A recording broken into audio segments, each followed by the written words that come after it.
Good afternoon, beautiful people of planet Earth. Welcome to Sacred Space at Titania's Realm. There's another storm threatening, and I've been very unwell today, very unwell indeed. And I'm not happy about that, as you can imagine, but swings and roundabouts in psychedelic dreamers world. I never know what I'm going to get, so very frustrated and annoyed about it. But anyway, I've had a lovely day so far. Sybil Snake has definitely left Sacred Space. I went and had another search for her this morning and she's gone, and I actually kind of miss her. It took me a lot to get used to her presence near my back door, and first I was afraid, I was petrified, but then I learnt to live without her by my side, and now she's gone. I learnt to live with her by my side, and now she's gone. I'm like, oh, I just got used to you, girlfriend, and she's off in the wild environs of Holland Park, but that's okay. She achieved her aim, which was to shed her old skin, and she's no doubt frolicking freely and enjoying life as all living creatures should be doing in their own individual sentient bodies, minds and spirits. Am I right? So yes, I may have to excuse myself. I'm really not well. Shouldn't be making videos, quite frankly. Just drink some water. Got the air conditioning on and Charlie by my side, so we're soldiering on. Yesterday, while I was reading to you from the Prophet, Spirit said quite clearly, Bernard Malamud, who's another American Jewish author. You can tell I bought this book when I was a young student, when I was 17, converting to Judaism, because the book in those days only cost $3.95. Books cost a lot more these days. Anyway, I haven't chosen any particular story, so I guess we'll just open at random and see what we get. But I found it interesting that my angel or the spirit suggested I read Bernard Malamud to you. I guess they like it when I alternate between Jewish stories and other religious or socio-cultural backgrounds as well. So here we go. Let me close my eyes. Which story do you want me to read, angels? Let's just flick through. The Man in the Drawer. Okay. The Man in the Drawer. Now bear in mind that this is also an American writer, so everything should probably be read in an American accent. So I may move in and out, or I may not, depending on my mood or where I am in my headspace at the time. But anyway, I'll try to read it in my own voice, because I guess it's a bit weird trying to sound New Yorkian when I don't even have a proper New York accent. My daughter would be clipping me over the head for that one, but too bad. She's a professional actor and a voice coach, and is very good at learning dialect and accents. So sometimes Mummy T just learns them organically when she hangs around with people that come from that place. So don't have any New Yorkians in my life at the moment. So Charlie, we don't want to look at your animals. Get up here. Yeah, up here. No, no one wants to look at your cloaca. It's not kosher, Charlie. She's not trying to expose herself. She's just the position where she sits on the back of the laptop, and her tail feathers. It's just perfectly aligned with her ass. So it is what it is, people. It wasn't deliberate. She's not an exhibitionist or anything. Or is she? Give us a kiss. Give the mama a kissy. Can the mama have a kissy? No. No kisses. Because you're annoyed because you wanted to be up there shitting on my laptop and exposing your cloaca for all the world to see. Well, it ain't going to happen, girlfriend. Anyway, I just need to fan. I've just put the aircon on, but it's not quite cool down in here. I just need to fan myself a little bit. Oh dear God, I should be in bed. It's how unwell I feel. But, you know, what's the point of lying around in bed feeling maudlin when you can be reading stories on YouTube and making a goose of yourself as I do every day? Maybe I'm the exhibitionist. Perish the thought. But anyway, $4,000 boots. No, I'm joking about the boots. I'm still an ongoing joke. Won't be a joke if I actually get the money and buy them for myself, though, will it? Anyway, it's not likely to happen. Don't have that kind of money unless I win the lotto. If I win the lotto, I'll be dangerous. I'll have both those boots, $12,000 worth, and I'll be trip-tropping for 5 minutes a day so I can walk on, walk off, because I won't be able to walk in them, and what a dreadful waste of money. So calm your farm, time your errands. Live in the real world, time your errands. Be real. I could buy a rolling machine for $4,000. For $8,000 I could buy a really good quality rolling machine. Anyway, Mama T. I'm not really materialistic, believe it or not. It's why I've had to subsist on charity from other people's gifts to me all my life. I'm not actually greedy for money. It's never been my bag. I'm far too spiritual. That's why I live and die fucking poverty still at 59 and a half years of age.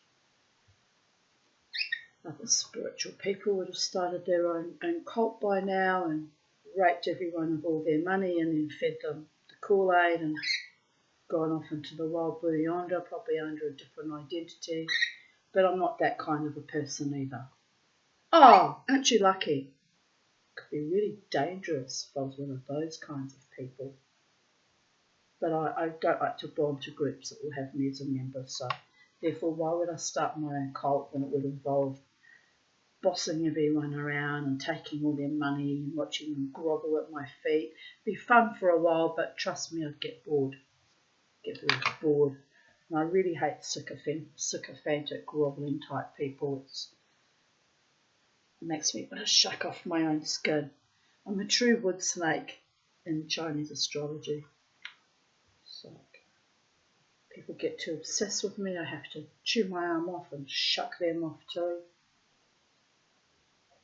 If it weren't for that, I could have been a wonderful cult leader and made a lot of money and be driving around in limousines like that Osho character. But he murdered people in the end, didn't he? He went right off his trolley. So no. Mama T likes to preserve what little bit of sanity she's still got left after growing up with psychopaths and all the pedophiles and all the child sexual abuse and my fucked up education system and my fucked up declension of Western society. I'm still trying to stay sane in the membrane, and it's getting a little bit flubbery as days go by. As the days go by. Anyway, I'm holding on. I'm holding on, people. What am I holding on for? I don't know. I guess just as a defiance and a force of habit. Sometimes that's what life comes down to. Just habit. Just instinct and habit. We're going to do the mosh with Mama? Should we do the mosh for the people of Earth later? We'll put on some hard rock music and we'll make a video of the Mama doing the mosh. Yeah, man. I like it when you do the mosh. I think she does actually. Sometimes she does a little bobbing up and down moshes with me. Yes, we're very lucky mummies, aren't we? We're very lucky mummy. And birdies. Love you. Do you love me? Do you love Mama? Excuse me. Do you love the Mama? She does in her own way. She's weird, but what can I say? All my children are weird. All of them, including the ones I gave birth to. Snake child out there was kind of weird. But you know, she was probably the same creature living in this garden at the moment in time. She used us, Charlie. She used us for a safe place to shuck off her old skin and go back out into the wilds. Yes, but she was a very kind, well-behaved creature, so we don't mind really. Right, let us begin the story. You can tell there's a storm coming because I'm all over the shit show and not feeling very well. Okay, here we go, babies. Let's get serious. Serious first. Professional first. Right, let's do it. A soft shalom, I thought I heard. Shalom, if you're not Jewish, means hello or goodbye. It also means peace. But if he thought he heard it, someone was saying either hello or goodbye. A soft shalom, I thought I heard, but considering the Slavic cast of the driver's face, it seemed unlikely. I am actually Jewish, even though I have a Slavic-looking face, so fuck you with your bigotry, Bernard Malamud. I'm not going to read the story now, I'm offended. Decided to be offended.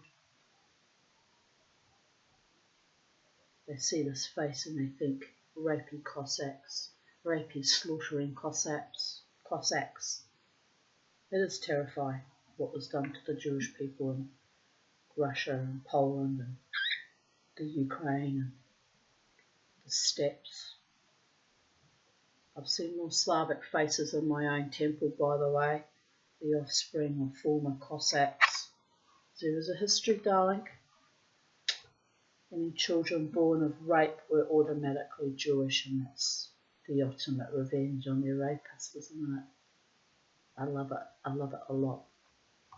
Anyway, he had been eyeing me in his rearview mirror since I had stepped into the taxi, and to tell the truth, I had momentary apprehension. I'm 47. Angels, why did you make me read this story? It's twisted.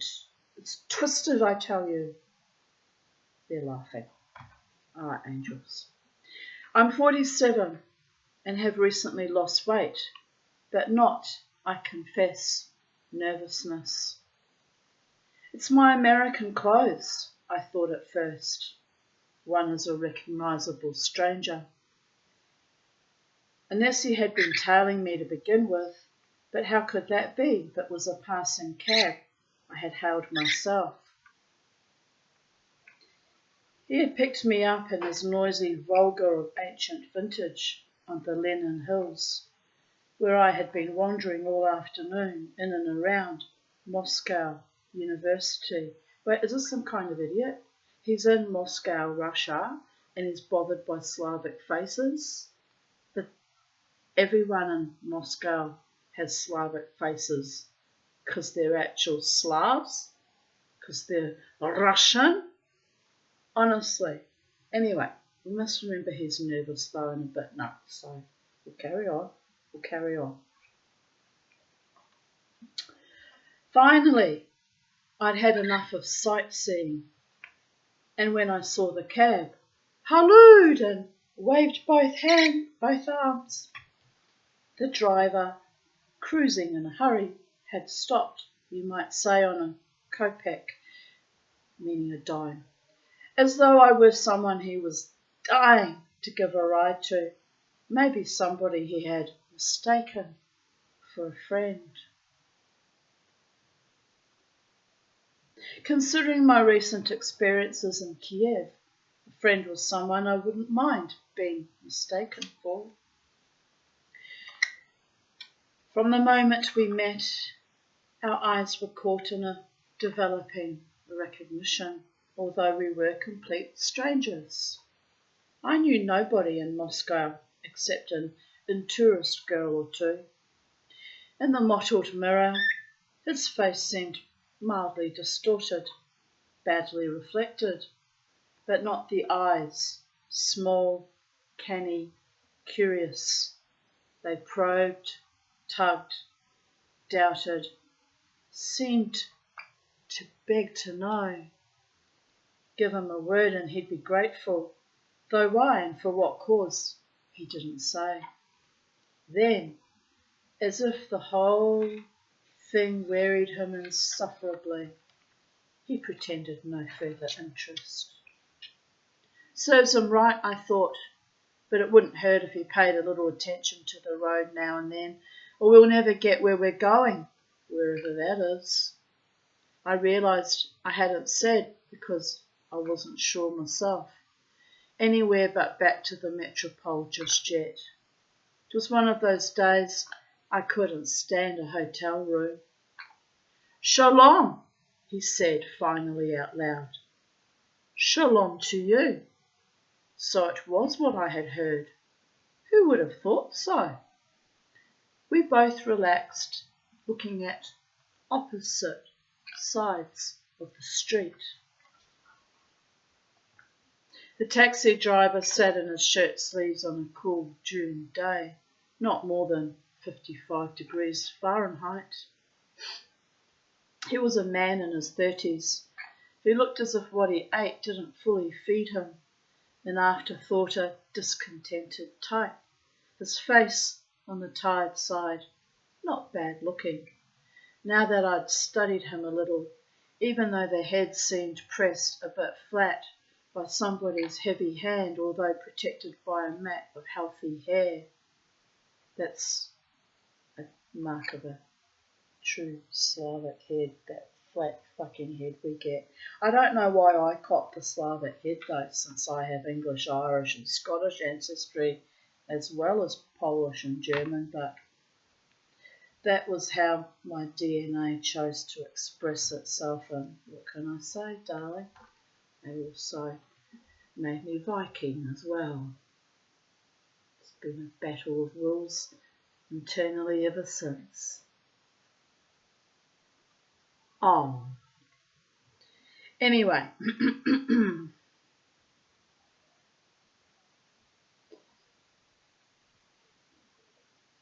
His face, as I said, veered to Slavic, round, broad cheekbones, small, firm chin.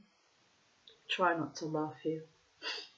But he sported also a longish nose and a distinctive larynx on a slender, hairy neck, a mixed type, it appeared. At any rate, the shalom had seemed to alter his appearance, even of the probing eyes. He was dissatisfied for certain this fine June day. His job, fate, appearance, what? And a sort of indigenous sadness hung on him, coming God knows where from, coming God knows from where. Nor did he seem to mind if who he was immediately visible. Not everyone could do that, or wanted to. This one showed himself. Not too prosperous, I would say, yet no underground man. He sat firm in his seat, all of him driving, a touch frantically. I have an experienced eye for such details. Israeli? He asked in a whisper. Amerikansky. I know no Russian, just a few polite words. He dug into his shirt pocket for a thin pack of cigarettes and swung his arm over the seat, the Volga swerving to avoid a truck making a turn. Take care! I was thrown sideways, no apologies. Extracting a Bulgarian cigarette I wasn't eager to smoke, too strong, I handed him his pack. I was considering offering my prosperous American cigarettes in return, but didn't want to affront him. Felix Levitansky, he said. How do you do? I am the taxi driver. His accent was strong, verging on fruity, but redeemed by fluency of tongue. Ah, you speak English. I sort of thought so. My profession is translator. English, French. He shrugged sideways. Howard Harvitz is my name. I'm here for a short vacation, about 3 weeks. My wife died not so long ago and I'm travelling partly to relieve my mind. My voice caught, but then I went on to say that if I could manage to dig up some material for a magazine article or two, so much the better. In sympathy, Levitansky raised both hands from the wheel. Watch out, for God's sake. Horowitz, he asked. I spelled it for him. Frankly, it was Harris after I entered college, but I changed it back recently. My father had it legally changed. I'm smiling because I have very dear friends called Kit and Joe Harris in Wellington, so it's a sweet smile and memory of them. No accidents in the motto verse that I was encouraged to read this story, People of Earth. My father had it legally changed after I graduated from high school. He was a doctor, a practical sort. You don't look to me Jewish. If so, why did you say shalom? Sometimes you say. After a minute he asked, for which reason? For which reason what? Why you changed your name, changed back your name? I had a crisis in my life. Existential, economic. To tell the truth, I changed it back after my wife died. What is the significance? The significance is I am closer to my true self.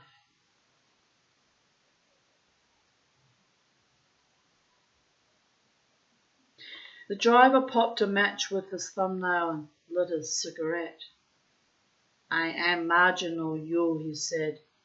Although my father, Avram Isakovich Levitansky, was Jewish. Because my mother was Gentile woman, was given choice, but she insisted me to register for internal passport with notation of Jewish nationality in respect for my father. I did so. You don't say. My father died in my childhood. I was raised to respect Jewish people and religion, but I went my own way. I am atheist. This is almost inevitable. You mean Soviet life? Levitansky smoked without replying, as I grew embarrassed by my question. I looked around to see if I knew where we were. In afterthought he asked, to which destination? I said, still on the former subject, that I had been not much of a Jew myself. My mother and father were totally assimilated. By their choice? Of course by their choice. Do you wish, he then asked, to visit? I'm putting in the Russian accent. They're not annotated here, by the way, just say. Because I'm weird like that. I know. I can't help it. Daughter of migrants. Do you wish, he then asked, to visit Central Synagogue in Archipova Street? Very interesting experience. Not just now, I said, but take me to the Chekhov Museum on Sadovaya Kudrinskaya. At that, the driver, sighing, seemed to take heart. Rose, I said to myself. I blew my nose. After her death, I had planned to visit the Soviet Union, but couldn't get myself to move. I'm a slow man after a blow, though I confess I've never been one for making his mind up in a hurry about important things. 8 months later, when I was more or less packing, I felt that some of the relief I was looking for derived, in addition to what was still on my mind, from the necessity of making an unexpected, serious personal decision. Out of loneliness, I had begun to see my former wife, Lillian, in the spring, and before long, since she had remained unmarried and still attractive. To my surprise, there was some hesitant talk of remarriage. These things slip from one sentence to another before you know it. If we did get married, we could turn the Russian trip into a sort of honeymoon. I won't say second, because we hadn't had much of a first.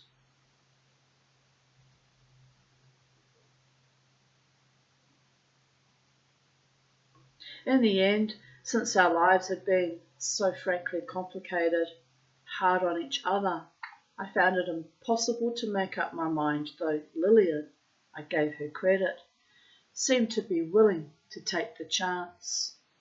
My feelings were so difficult to define to myself, I decided to decide nothing for sure. Lillian, who is a forthright type with a mind like a lawyer's, asked me if I was cooling off on the idea, and I told her that since the death of my wife, I had been examining my life and needed more time to see where I stood.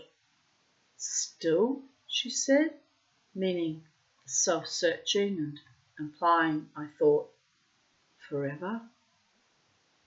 All I could answer was, still, and then in anger, forever. I warned myself afterwards, beware of any more complicated entanglements. Well, that almost killed it. It wasn't a particularly happy evening, though it had its moments. I had once been very much in love with Lillian. I figured then that a change of scene for me, maybe a month abroad, might be helpful. I had for a long time wanted to visit the USSR, and taking the time to be alone and, I hoped, at ease to think things through, might give the trip additional value. So I was surprised, once my visa was granted, though not too surprised, that my anticipation was by now blunted and I was experiencing some uneasiness. I blamed it on a dread of travelling that sometimes hits me before long trips, that I will have to make my peace with before I can move. Will I get there? Will the plane be hijacked? Maybe a war breaks out and I'm surrounded by artillery. To be frank, though I've resisted the idea, I consider myself an anxious man, which, when I try to explain it to myself, means being this minute halfway into the next. Know that feeling, babies?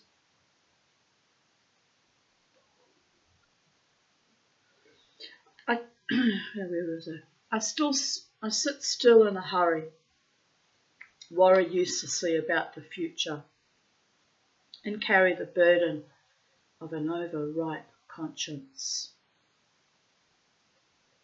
I realised that what troubled me mostly about going to Soviet Russia were the stories in the papers of some tourist or casual traveller in this or that Soviet city who is, without warning, grabbed by the secret police on charges of spying, illegal economic activity, hooliganism, or whatnot. This poor guy, like someone from Sudbury, Massachusetts, is held incommunicado until he confesses and is then sentenced to a prison camp in the wilds of Siberia. After I got my visa, I sometimes had fantasies of a stranger shoving a fat envelope of papers into my hand and then arresting me as I was stupidly reading them, of course for spying. What would I do in that case? I'd be fucked because I'm a compulsive reader. You hand me anything, I start reading it immediately, even if it's upside down and, a pharmaceutical freaking what do you call it? Anything. I love reading. I'm reading to you now. It's something I love. I don't know why. It makes no sense to me sometimes.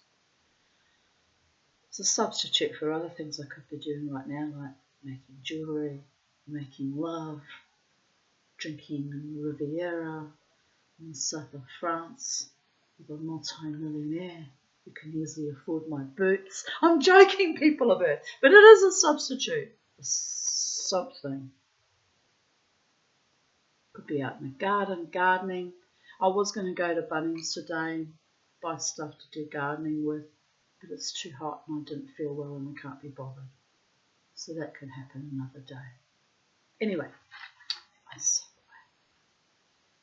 segue. What would I do in that case? I think I would pitch the envelope into the street shouting, "Don't pull that one on me. I can't read Russian." Neither can I, babies. Was going to teach myself Russian at one stage. You know, since I look Russian, all the Russian sailors coming off the ships in Wellington, New Zealand, used to run up to me and start speaking to me in Russian. I thought, don't know what they're saying. They could be talking dirty to me and I'd have no feckin' idea. Maybe I should learn Russian. But I never got past learning how to say spasiba and da and niet. Just basically all a woman needs to know. Please, yes and no. Oh, you have to laugh. Anyway, it's just my dark sense of humour, don't mind me. It's got me through life this long. Don't know how much longer it's going to get me through life, but it is what it is, people of Earth.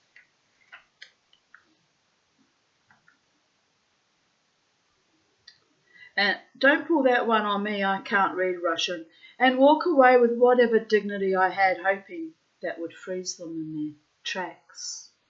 A man in danger, if he's walking away from it, seems indifferent, innocent, at least to himself. Then in my mind I hear the sound of footsteps coming after me, and since my reveries tend to the rational, two husky KGB men grab me, shove my arms up my back and make the arrest. Not for littering the streets, as I hope might be the case, but for attempting to dispose of certain incriminating documents, a fact it's hard to deny.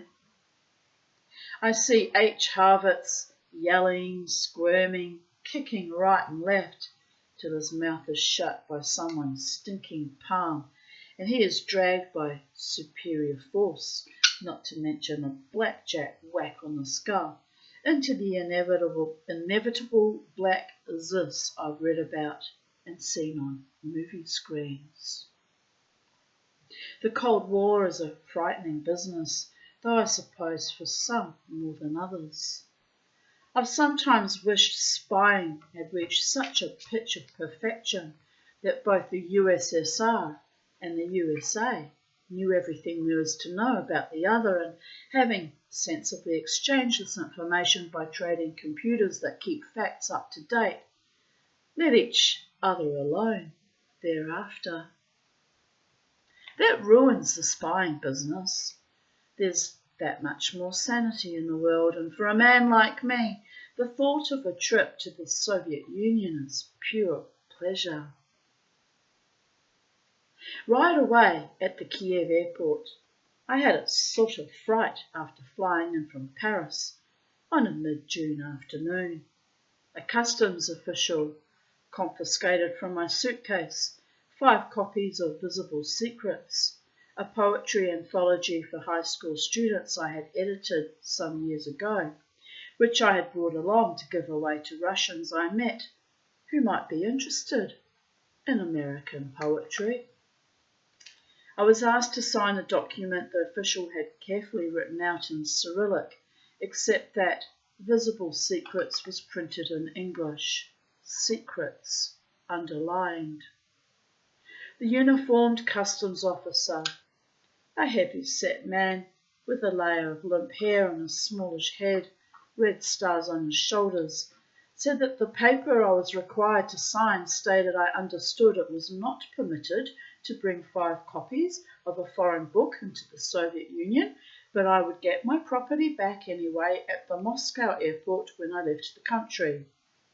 I worried that I oughtn't to sign, but was urged to by my lady and tourist guide, a bleached blonde with wobbly heels whose looks and good humour kept me more or less calm, though my clothes were frankly steamy. She said it was a matter of no great consequence and advised me to write my signature quickly because it was delaying our departure to the Dnipro Hotel. Dnipro. Ow! Charlie! That's not nice. I can't even threaten to feed you to the snake now.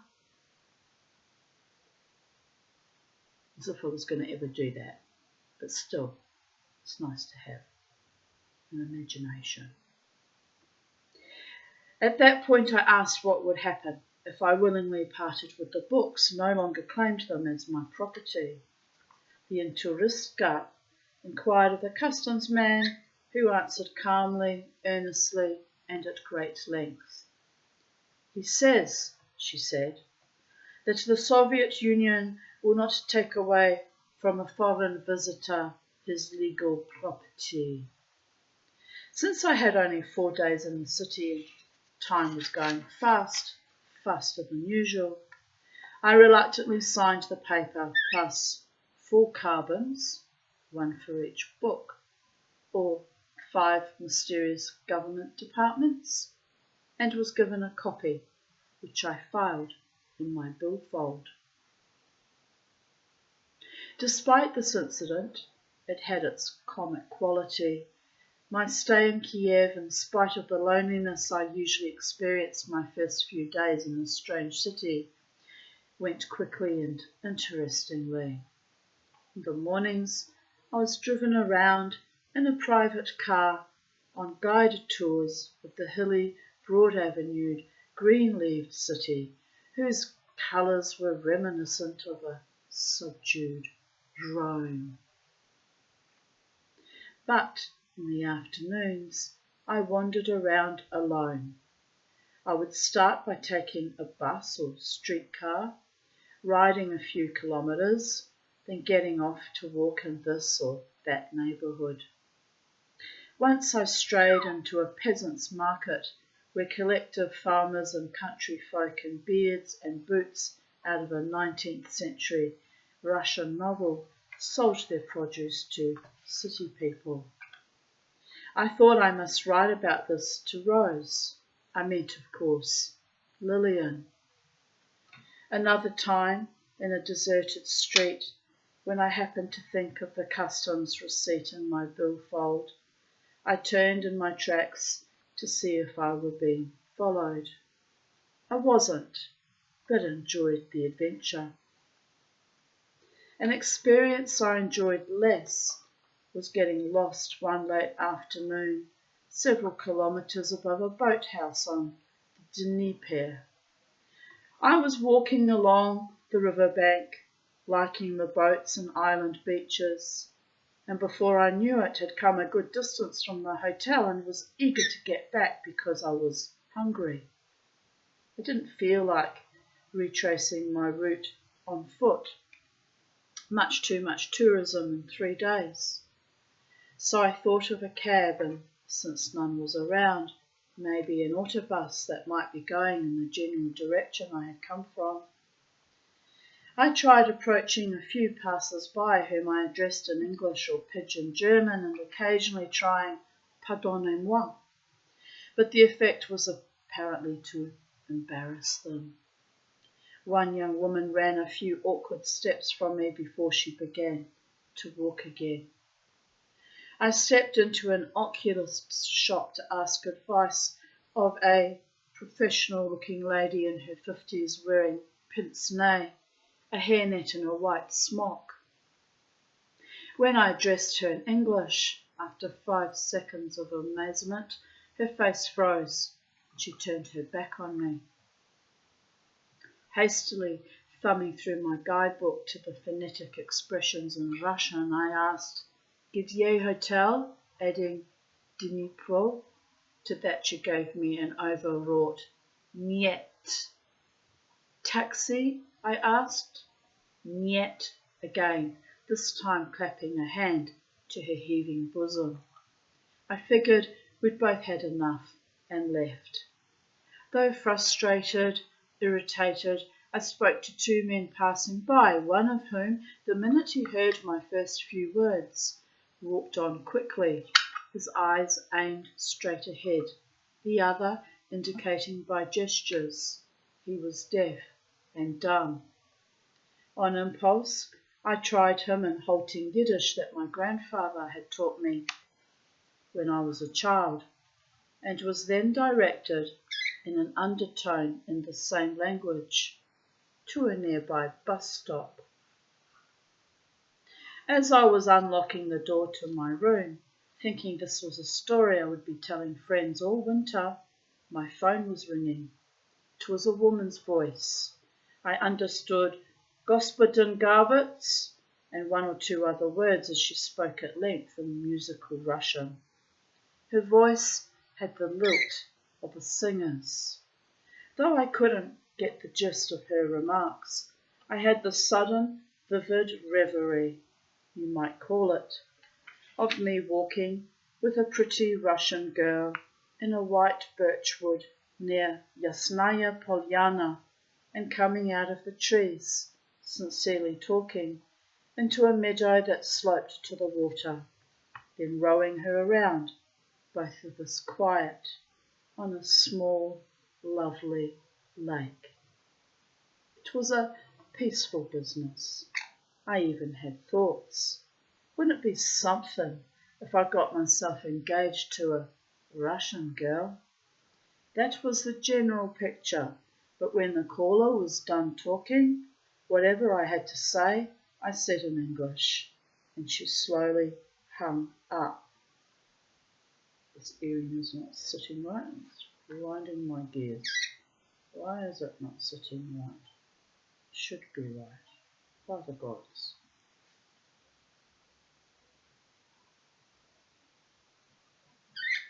Now I can't even get it back in my ear. I'll have to analyse that later.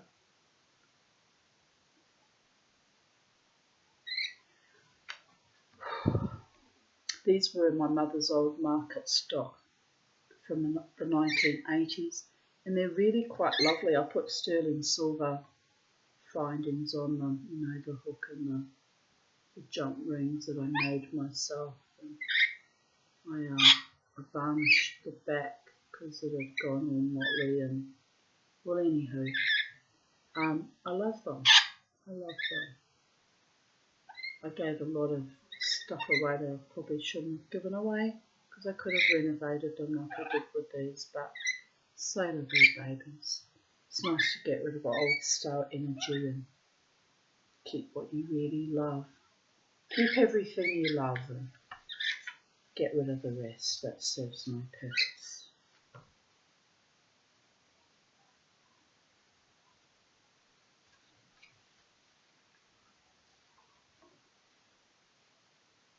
After breakfast the nest morning, I stood my eye, trying to give it a little twist. Give it a little twisty. This one sits perfectly at all times. I can't. There's no reason why that shouldn't be sitting perfectly too, because they were made exactly the same way. Anyway, never mind. I'm segueing. I apologise. But here it is. I'm a jawer when I'm not being a reader, and a mouth breather, and a survivor, and a wishing to be thriver. Dear goddess, $4,000 boots. After breakfast the next morning, pardon me, she or somebody who sounded like her, I was aware of a contralto quality, called again. If you understand English, I said, or maybe a little German or French, even Yiddish if you happen to know it. We'd get along fine, but not in Russian, I'm sorry to say. Niet raski. I'd be glad to meet you for lunch or whatever you like, so if you get the drift of my remarks, why don't you say da? Then dial the English interpreter on extension 37. She could explain to me what's what, and we can meet at your convenience. Well, that was very forthright of him, isn't it? A real man knows what he wants, not these dilly-dallying, wishy-washy, side-winding, oblique weirdos that I've been attracting since forever. Dear goddess, I'm a direct woman. I need direct communication, not wishy-washy, slippery, slimy, side-winding, slithering serpentine. It's no accident that I had a snake in my garden. She was direct. How you going, Sybil? I'm staying here till I shed my skin, Mama T. Okay, Sybil, you don't bother me, I won't bother you. And so we had the sibling stalemate for 12 days. But she was a very nice snake. If my potential suitors and lovers could be as nice as that snake, it'd be on for love and money and lots of sugar on top, baby boys. But no, Mama T has to stay on her own, to stay sane and comfortable on her own. Gnosis and existence, and one day the right man will come along and I'll be like, well, where have you been all my life, big boy?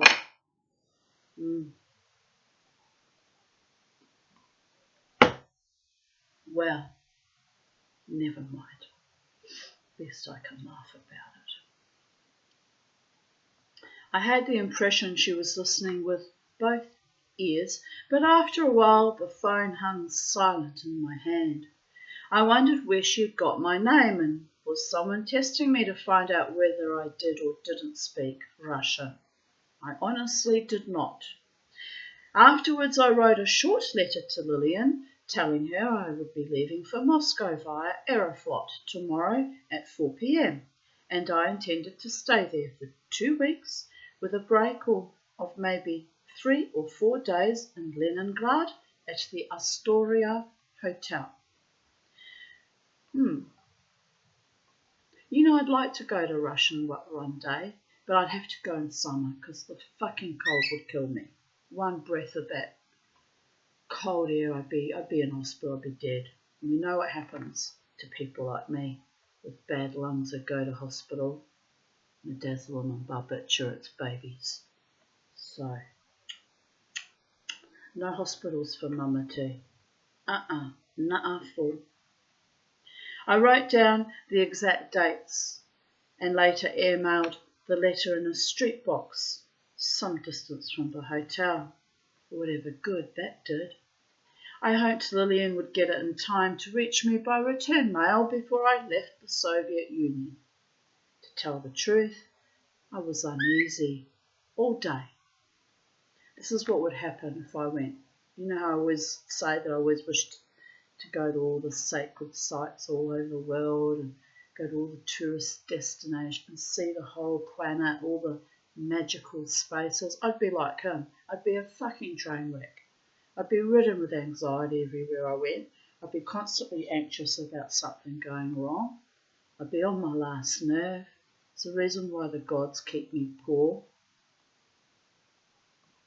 It's not very nice that they keep me poor, by the way. And it's even more unkind that they deny me my one true lover man, but maybe because they're gods and angels, they see the bigger picture, and maybe it's a good thing. Am I right? I have to stop fighting my destiny. But it would have been nice to see, Moscow, and I want to see that fabulous museum. What's it called? It'll come to me, the name of it. God, I can't think of it. Anyway, I want to see everything. I want to see everything. I've been denied for too long. But how would I manage my anxiety? I guess I'd just have to take Valium and exist on Valium the entire trip till I got used to being a wild rantantanning traveller. Or I'd go with someone who's just, very capable, serene, and doesn't trigger me, and could have fun together, travelling the world. But that's not going to happen, is it? Because you need money for that, people of Earth. Lots and lots of money. Money, money, money. Life is funny in a rich man's world.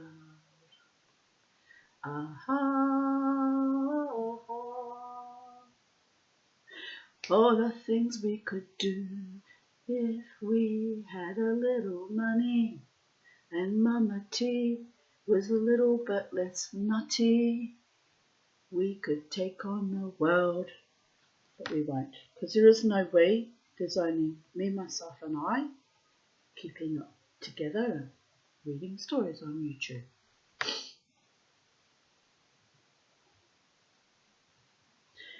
So he was uneasy all day. But by the next morning my mood had shifted, and as I was standing at the railing in a park above the Dnieper, looking at the buildings going up across the river and what had once been steppe land, I experienced a curious sense of relief. The vast construction I beheld, 'twas as though 2 or 3 scattered small cities were rising out of the earth, astonished me. This sort of thing was going on all over Russia, halfway around the world, and when I considered what it meant in terms of sheer labour, capital goods, plain morale, I was then and there convinced that the Soviet Union would never willingly provoke a war, nuclear or otherwise, with the United States. Neither would America in its right mind with the Soviet Union.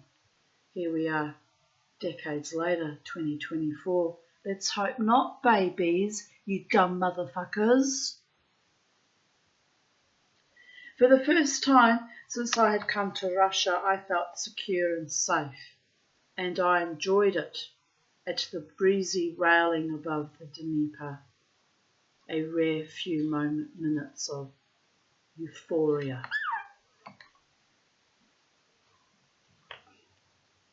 Why is it that the most interesting architecture is from Tsarist times? I asked myself, as they had cheap labour and lots of fucking money. That's why. I asked myself, and if I'm not mistaken, Levitansky quivered, no doubt coincidental. Unless I had spoken aloud to myself, which I sometimes do, I decided I hadn't. We were on our way to the museum, hitting a fast 80 kilometres, which translated to 50 miles an hour, which was not too bad because traffic was sparse. What do you think of my country, the Union of Soviet Socialist Republics? The driver inquired, turning his head a half circle to see where I was. I would appreciate it if you kept your eyes on the road. Don't be nervous. I drive now for years. I don't like needless risks. Then I answered I was impressed by much I had seen. Obviously it was a great country. Levitansky's round face appeared in the mirror, smiling pleasantly. His teeth eroded. The smile seemed to have appeared from within the mouth. It smells like David Davidson, that skeezball. Why was I ever in love with that creature? I have no idea. Now that he had revealed his...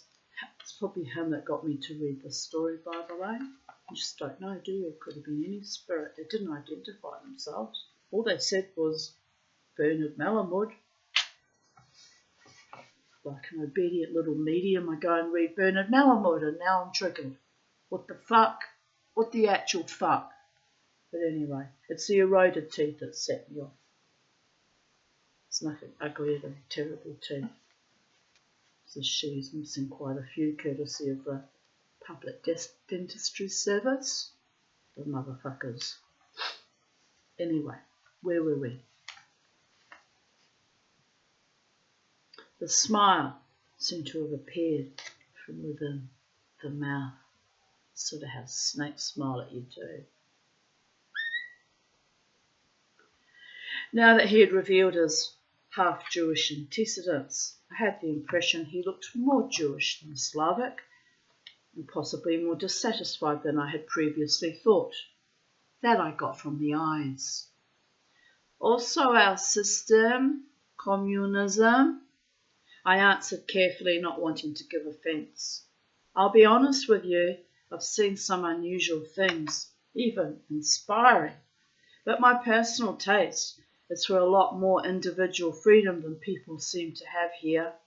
America has its serious faults, God knows, but at least we're privileged to criticise, if you know what I mean. My father used to say, you can't beat the Bill of Rights. It's an open society, which means freedom of choice, at least in theory. Really? 62 million motherfuckers? I guess they thought they were voting freely, but they were really just fucking brainwashed. Fuck! But don't worry, that's just how I feel about the state of our world right now. It's just personal. Don't take it too seriously. Communism is altogether better political system. Maybe I should move to Russia. How would I handle the cold and winter though? I wouldn't survive. Dear Goddess. Also with me looking quite Russian, I'd be very popular with the men, and they're passionate people. Dear Goddess. Yes, Charlie. Levitansky replied calmly, although it is not in present stage totally realized. In present stage, he swallowed, reflected, did not finish the thought. Instead he said, our revolution was magnificent and holy event. I love early Soviet history, excitement of communist idealism and magnificent victory over bourgeois and imperialist forces. Overnight was uplifted, the whole suffering masses. It was born a new life of possibilities for all in society. Pasternak called this splendid surgery. It's a fucking genocide. Stalin, Exhibit A. Jesus.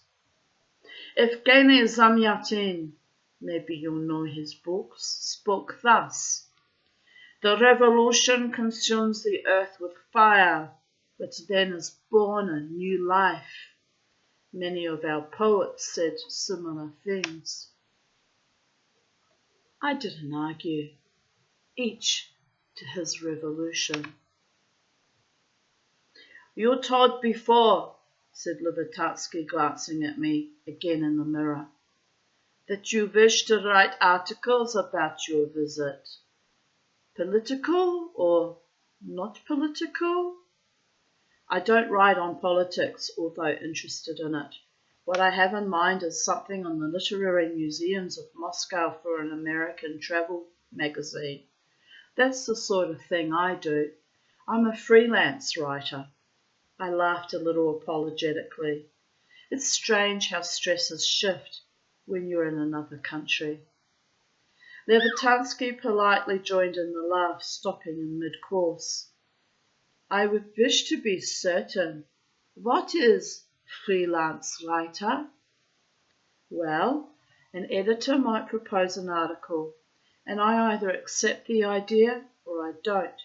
Or I can write about something that happens to interest me and take my chances I will sell it. Sometimes I don't, and that's so much down the drain financially.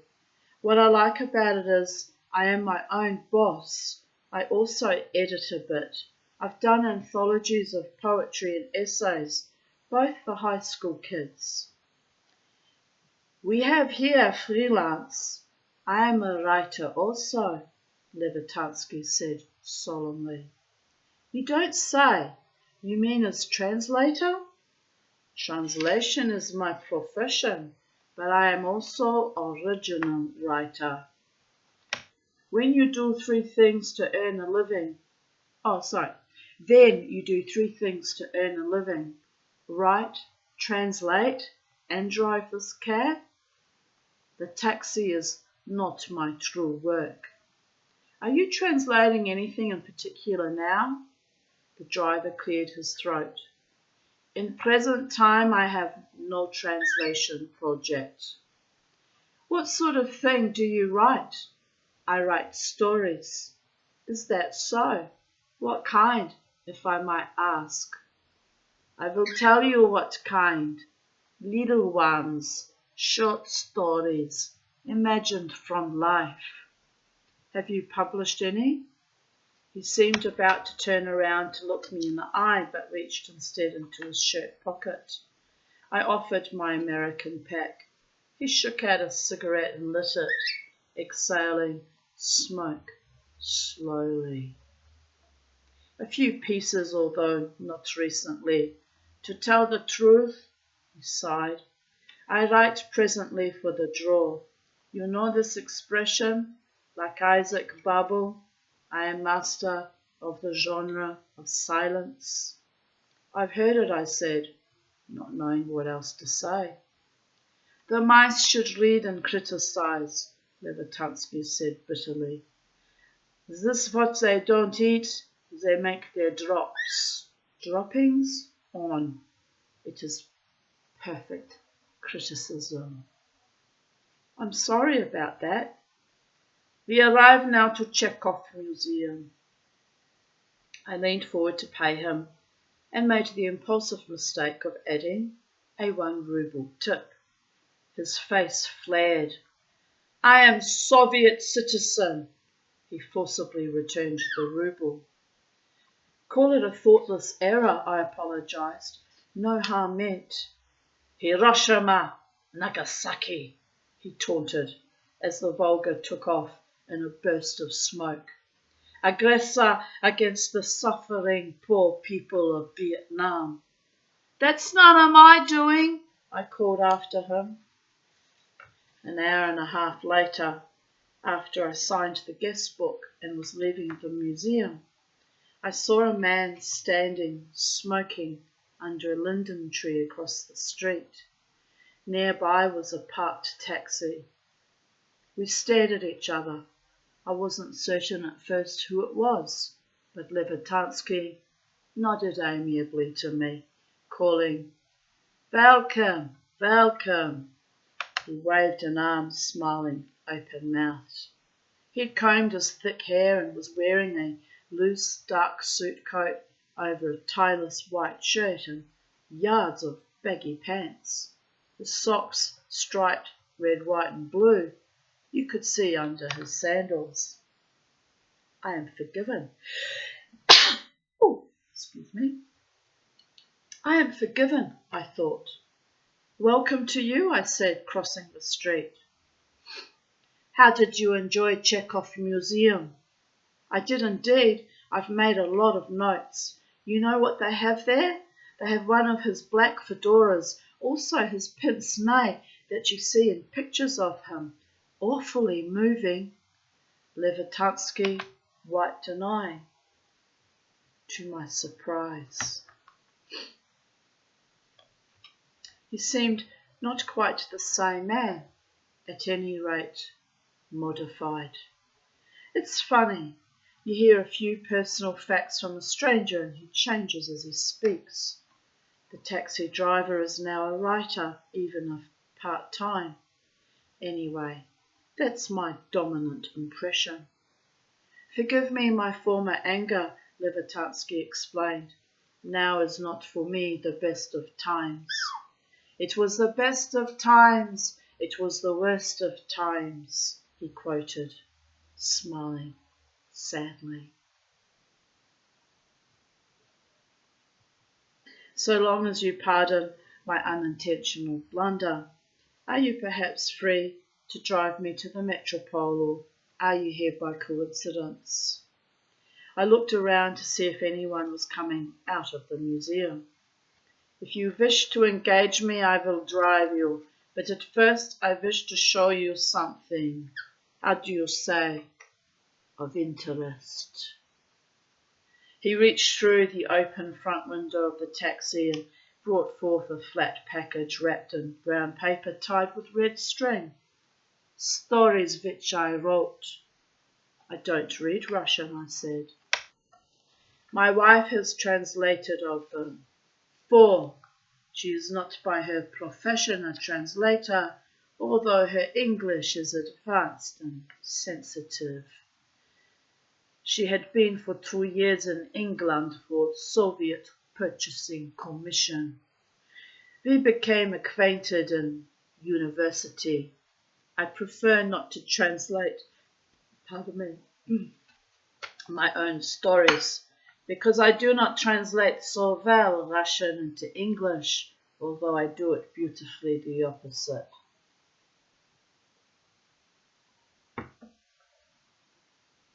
Also, I will not force myself. It is like self-imitation. Perhaps the stories appear a little awkward in English, or so my wife admits this, but you can read and form opinion.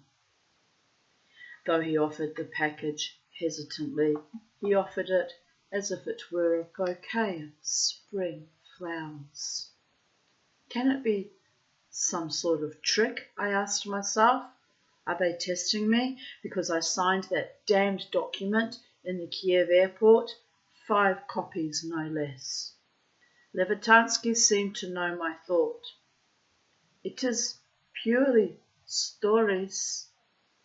He bit the string in 2 and, laying the package on the fender of the Volga, unpeeled the wrapping. There were 4 stories, clipped separately, typed on long sheets of thin blue paper. I took one Levitansky handed me and scanned the top page. It seemed a story. Then I flipped through the other pages and handed the manuscript back. I am not much of a critic of stories. I don't seek critic. I seek for reader of literary experience and taste. If you have redacted books of poems and also essays, you will be able to judge literary quality of my stories. Please, I request that you will read them. After a long minute, I heard myself say, well, I might at that.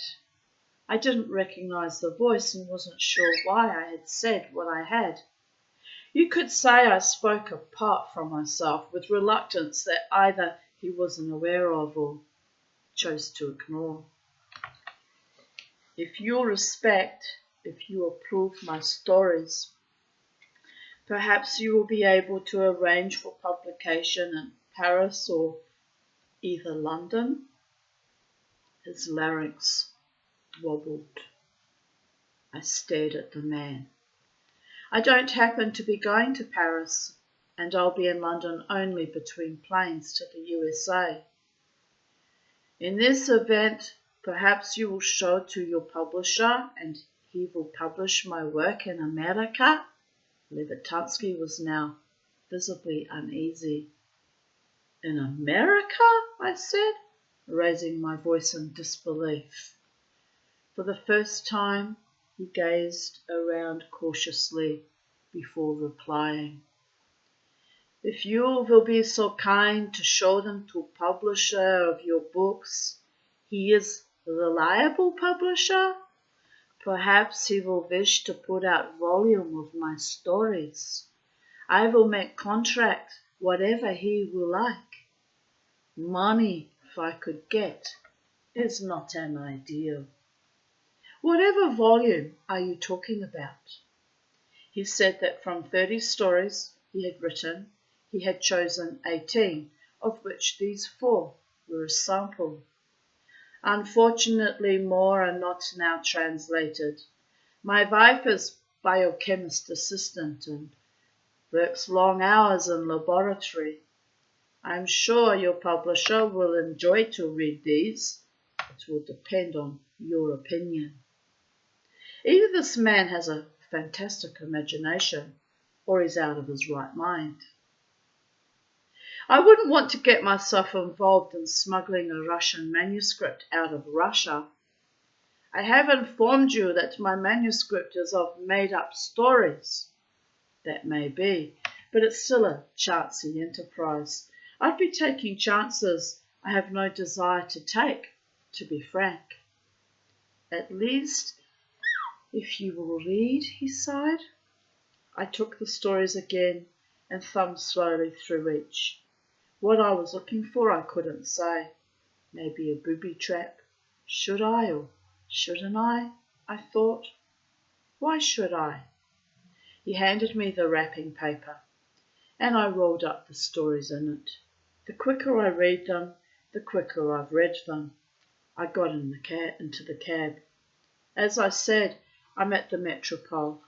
Come by tonight about 9 o'clock and I'll give you my opinion for what it's worth. But I'm afraid I'll have to limit it to that, Mr. Levertunsky, without further obligation or expectations, or it's no deal. My room number is 538. Tonight? So soon? He said, scratching both palms. You must read with care so you will realize the art. Tomorrow night then, same time.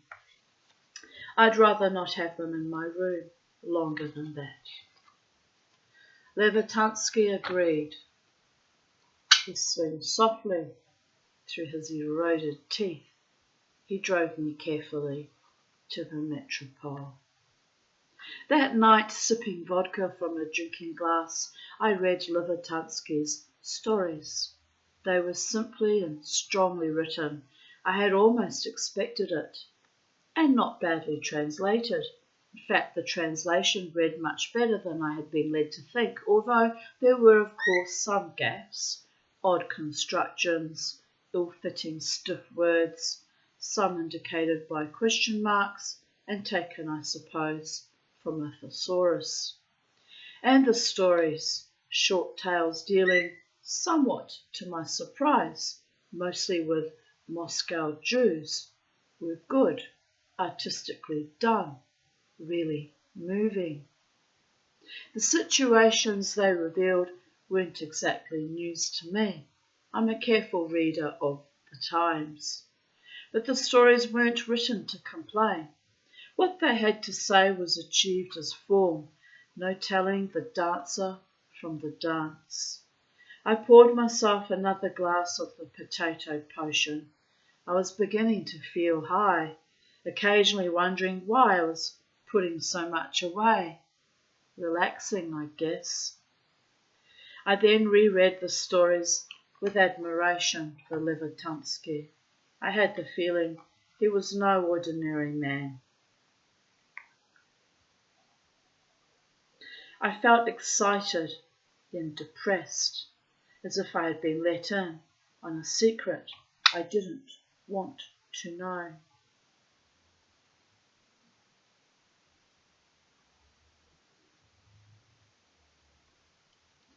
It's a hard life here for a fiction writer, I thought.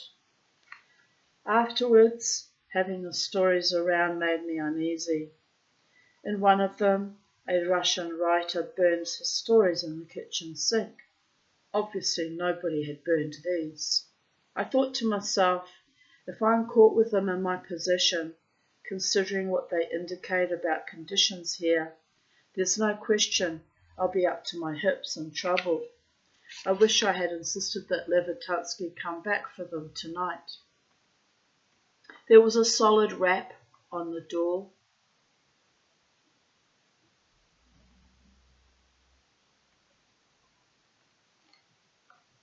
I felt I had risen a good few inches out of my chair. 'Twas, after a while, Levertunsky. Out of the question, I said, thrusting the stories at him. Absolutely out of the question. The next night we sat facing each other over glasses of cognac. Cognac. In the writer's small, book-crowded study. He was dignified at first, haughty, wounded, hardly masking his impatience. I wasn't myself exactly comfortable.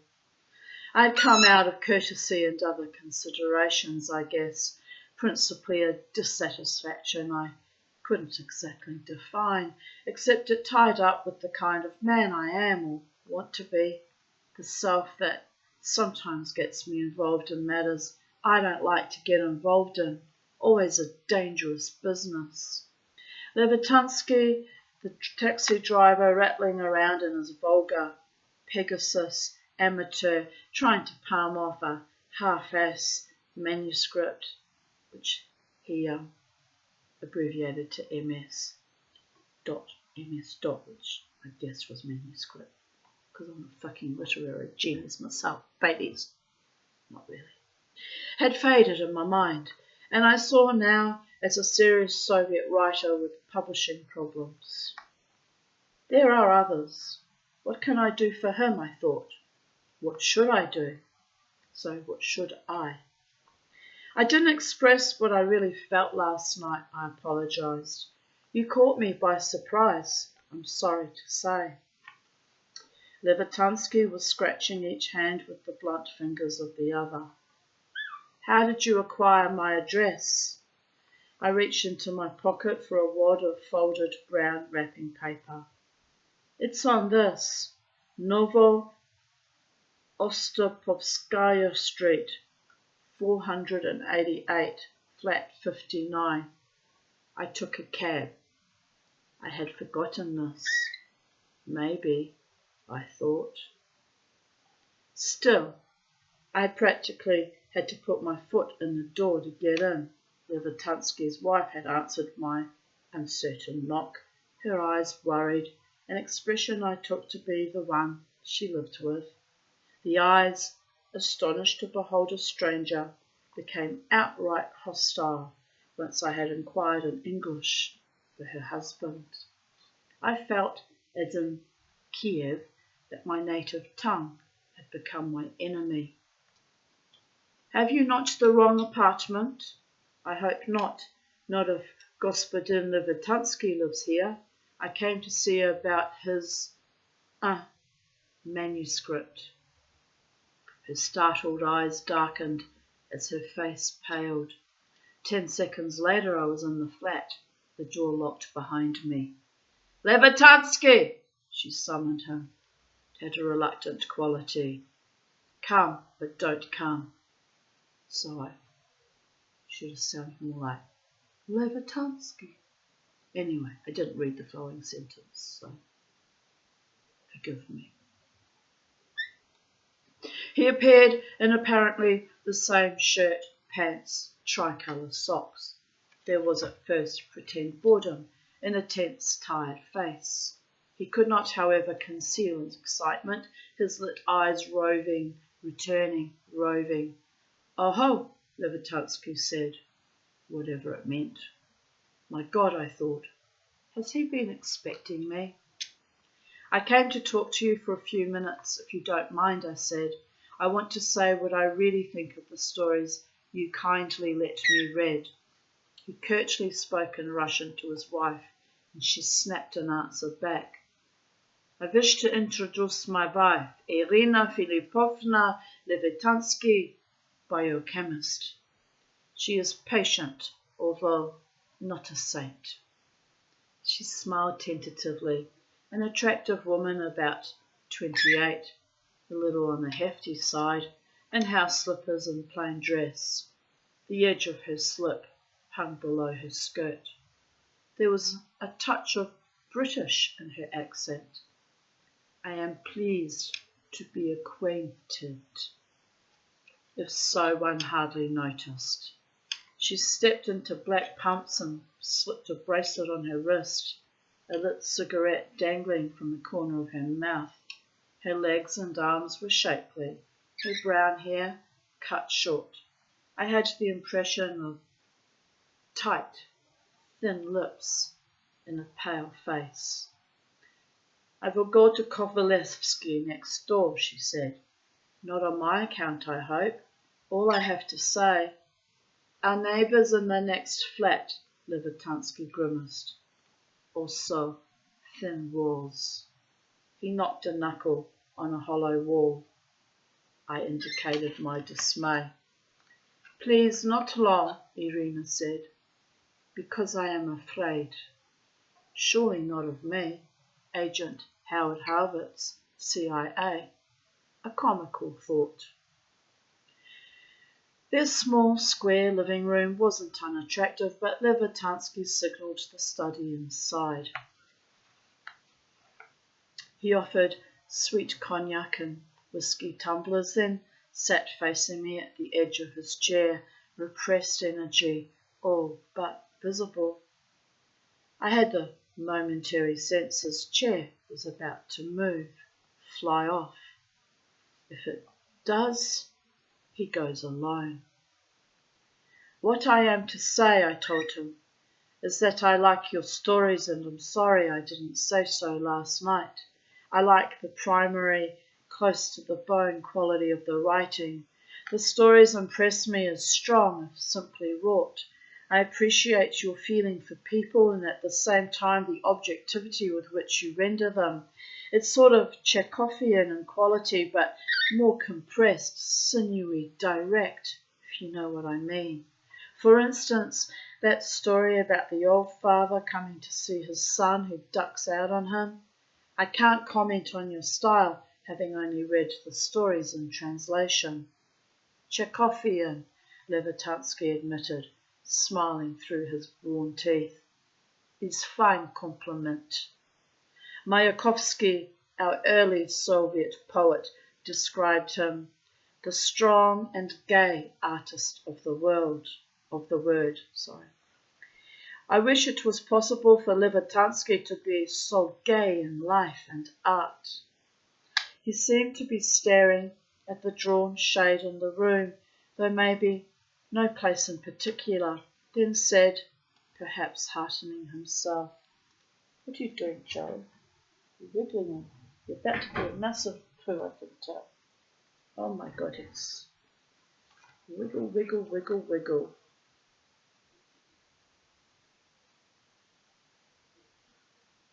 You're a sweet little birdie. You really are.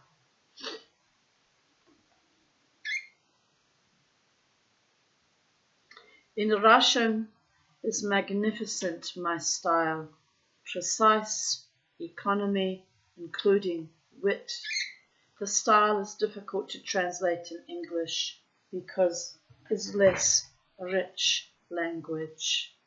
I've heard that said. In fairness, I should add, I have some reservations about the stories, yet who hasn't on any given piece of creative work? I have myself reservations. The admission made, I skipped the criticism. I had been wondering about a picture on his bookcase and then asked who it was. It's a face I've seen before. The eyes are poetic, you might say. So is the voice. This is picture of Boris Pasternak as a young man. On the wall yonder is Mayakovsky. He was also a remarkable poet, wild, joyful, neurasthenic, a lover of the revolution. He spoke, this is my revolution. To him was it a holy washerwoman who cleaned off all the filth from the earth.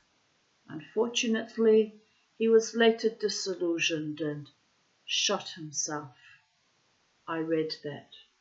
He wrote, I wish to be understood by my country, but if no, I will fly through Russia like a slanting rainstorm. Have you by chance read Dr. Zhivago? I have read, the writer sighed, but then began to declaim in Russian. I guessed some lines from a poem.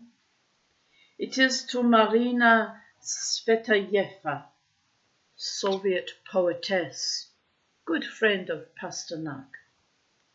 Levitansky fiddled with the pack of cigarettes on the table. The end of her life was unfortunate. Is there no picture of Osip Mandelstam? I hesitated as I spoke the name. He reacted as though he had just met me. You know Mandelstam? Just a few poems in an anthology.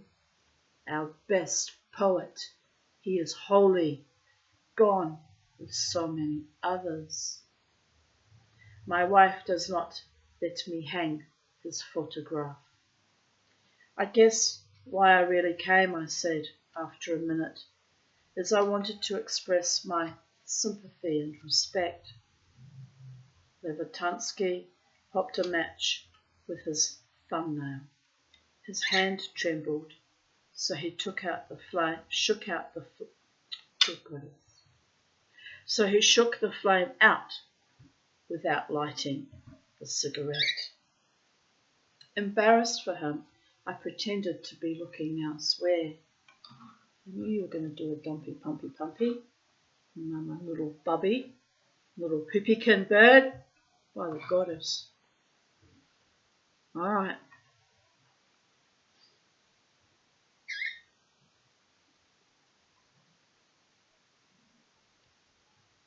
It's a small room. Does your son sleep here? Don't confuse my story of writer, which you have read, with life of author. My wife and I are married 8 years, though without children. Might I ask whether the experience you described in that same story, the interview with the editor, was true? Not true, although truth, the writer said impatiently. Pardon me. I write from imagination. I am not interested to repeat contents of diaries or total memory.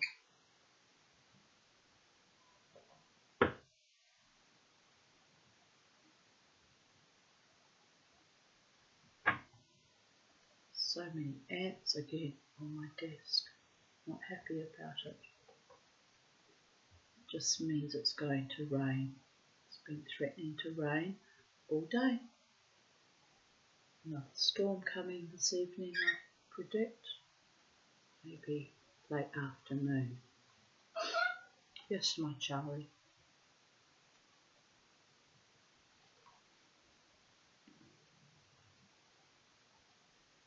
On that I go along. Also, which is not in story, I have submitted to Soviet journals sketches and tales many times, but only few have been published, although not my best.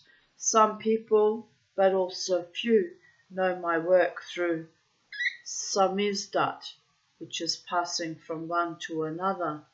The manuscript. I don't want you shitting in the curtains, child. You come here. Did you submit any of the Jewish stories? Please, stories are stories. They have not nationality.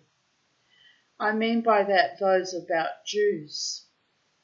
Some I have submitted, but they were not accepted.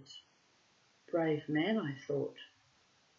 After reading the 4 you gave me, I wondered how it is you write so well about Jews. You call yourself a marginal one.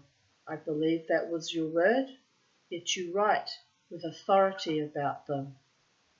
Not that one can't, I suppose, but it's surprising when one does. You're a smoochy baby.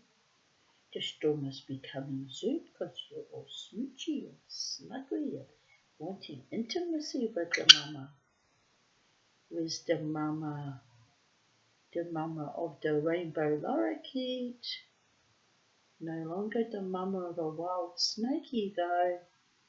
Oh, but you can go out in the garden again, and I don't have to worry about you being eaten and swallowed whole and having to try and dig you out of a snake's jaws, because that would be a terrifying experience, child. utterly terrifying. We don't want to go there, government. Oh no, we don't. Got to keep you away from snaky jaws at all times. We do.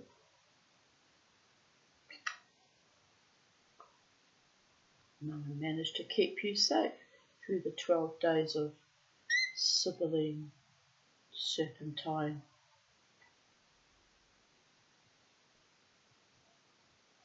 Sensoriums. Give me a kiss. Do I get a kissy kissy? Excuse me. Do I get a kissy kissy? No one kisses the mama. No one. No one kisses the mama anymore. Oh, small violet. I'm okay with that. I'm actually okay with it. I'm fussy about who I kiss. I kiss my friends on the cheek, Charlie. I do. I used to give them little pecks on the mouth, but it's very rare that I do that. You have to be a bit special to even get my lips on your lips at all. Ever.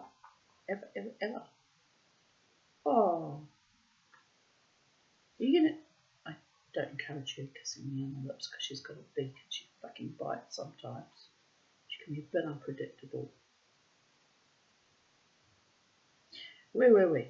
I got lost on kisses.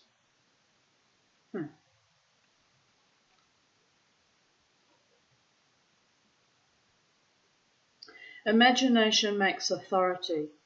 When I write about Jews, comes out stories. So I write about Jews. I write on subjects that make for me stories. It's not important that I am half Jew. What is important is observation, feeling, also the art. In the past I have observed my Jewish father. Also I study sometimes Jews in the synagogue. I sit there on the bench for strangers. The gabbai is someone who, puts all the prayer books out and organises, makes sure the Torahs are ready, everything's dressed and everything's nicely prepared, so ready for the actual service. Very important function. The gabbai watches me with dark eyes, and I watch him. But whatever I write, whether it is about Jews, Galicians, or Georgians, must be work of invention, or for me it does not live. I'm not much of a synagogue goer myself, I told him, but I like to drop in once in a while to be refreshed by the language and images of a time and place where God was. That's funny because I have no religious education to speak of. I am atheist. I understand what you mean by imagination, that praying shawl story. But am I right, I lowered my voice, that you are saying also something about the condition of Jews in this country? I do not make propaganda, Levitansky said sternly. I am not Israeli spokesman. I am Soviet artist. I didn't mean you weren't, but there's a strong sympathy for Jews, and after all, ideas are born in life. My purpose belongs to me. One senses an awareness of injustice. Whatever is the injustice, the product must be art. Well, I respect your philosophy. Please do not respect so much, the writer said irritably. We have in my country a quotation, it is impossible to make out of apology a fur coat. The idea is similar. I appreciate your respect, but need now practical assistance. Expecting words of the sort, I started to say something non-committal. Listen at first to me, Levitansky said, slapping the table with his palm. I am in desperate condition. situation. I have written for years, but little is published. In the past, 1, 2 editors who were friendly told me, private, that my stories are excellent, but I violate social realism.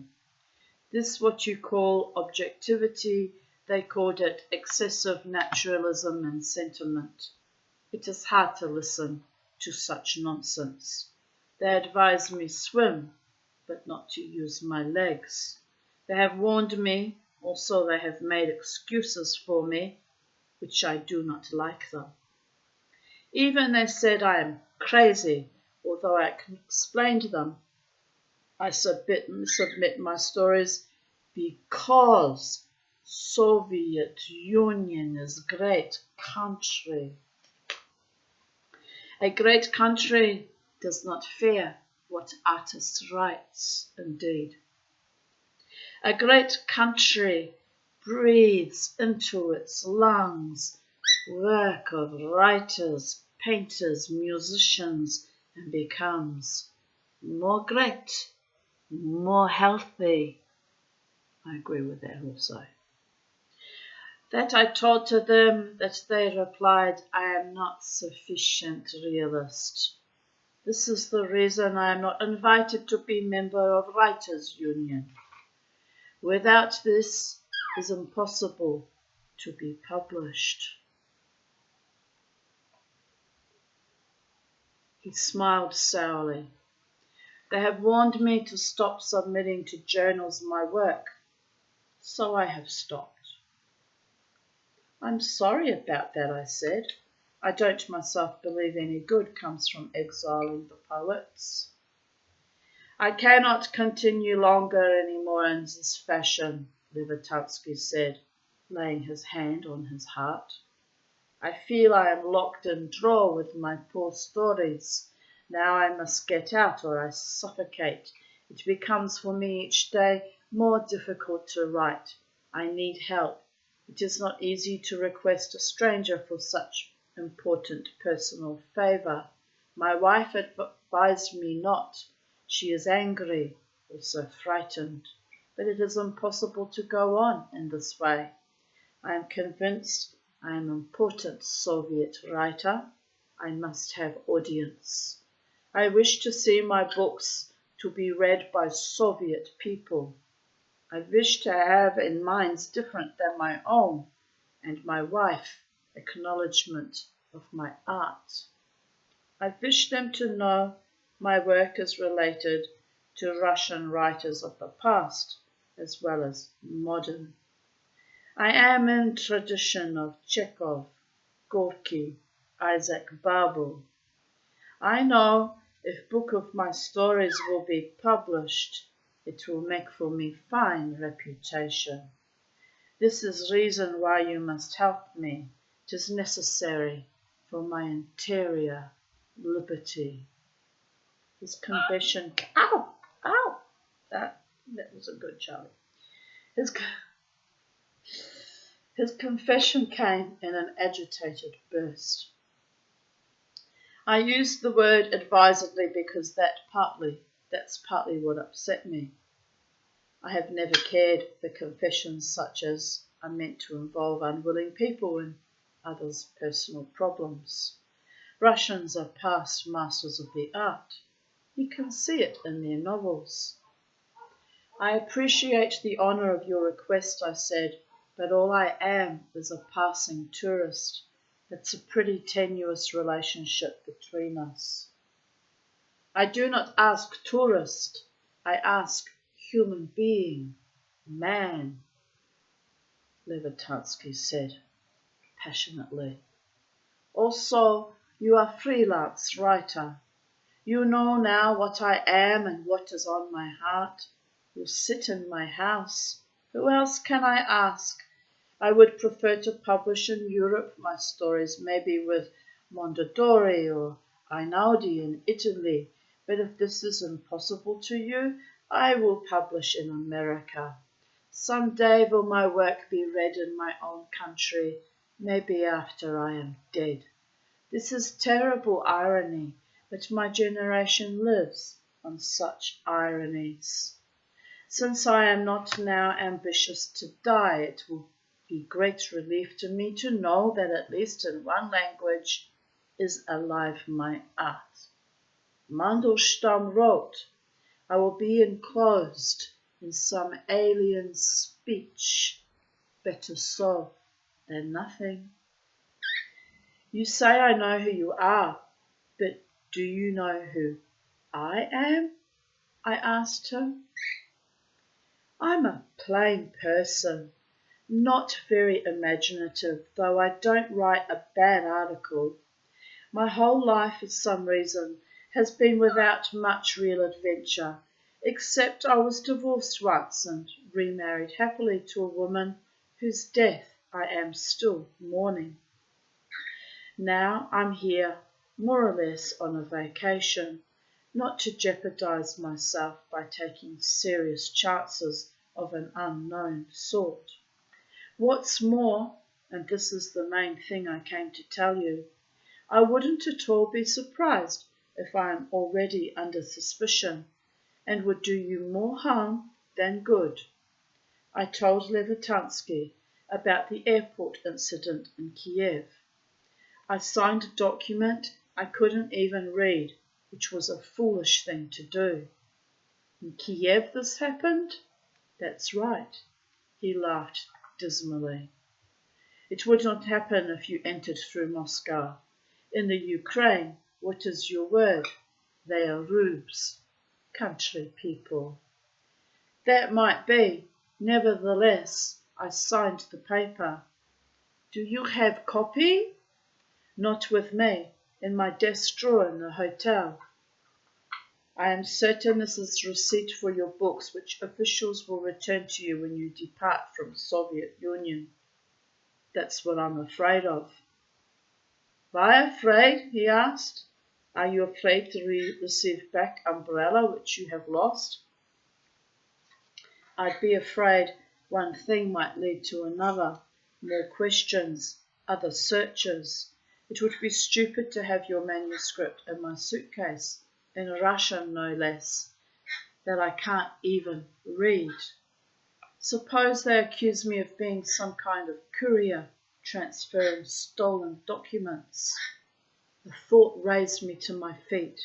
I then realized the tension in the room was thick as steam, mostly mine. Levitansky rose embittered. There is no question of spying. I do not think I have presented myself as traitor to my country. I didn't say anything of the sort. All I'm saying is I don't want to get into trouble with the Soviet authorities. Nobody can blame me for that. In other words, the enterprise isn't for me. I have made inquiries, Levitansky insisted. You will have nothing to fear, for tourist has been a few weeks in USSR under guidance of in tourist and does not speak Russian. My wife said to me your baggage will not be further inspected. They sometimes do so to political people, also to bourgeois journalists who have made bad impression. I would deliver to you the manuscript in the last instance. It is typed on less than 150 sheets thin paper and will make small package, weightless. If it should look to you like trouble, you can leave it in dustbin.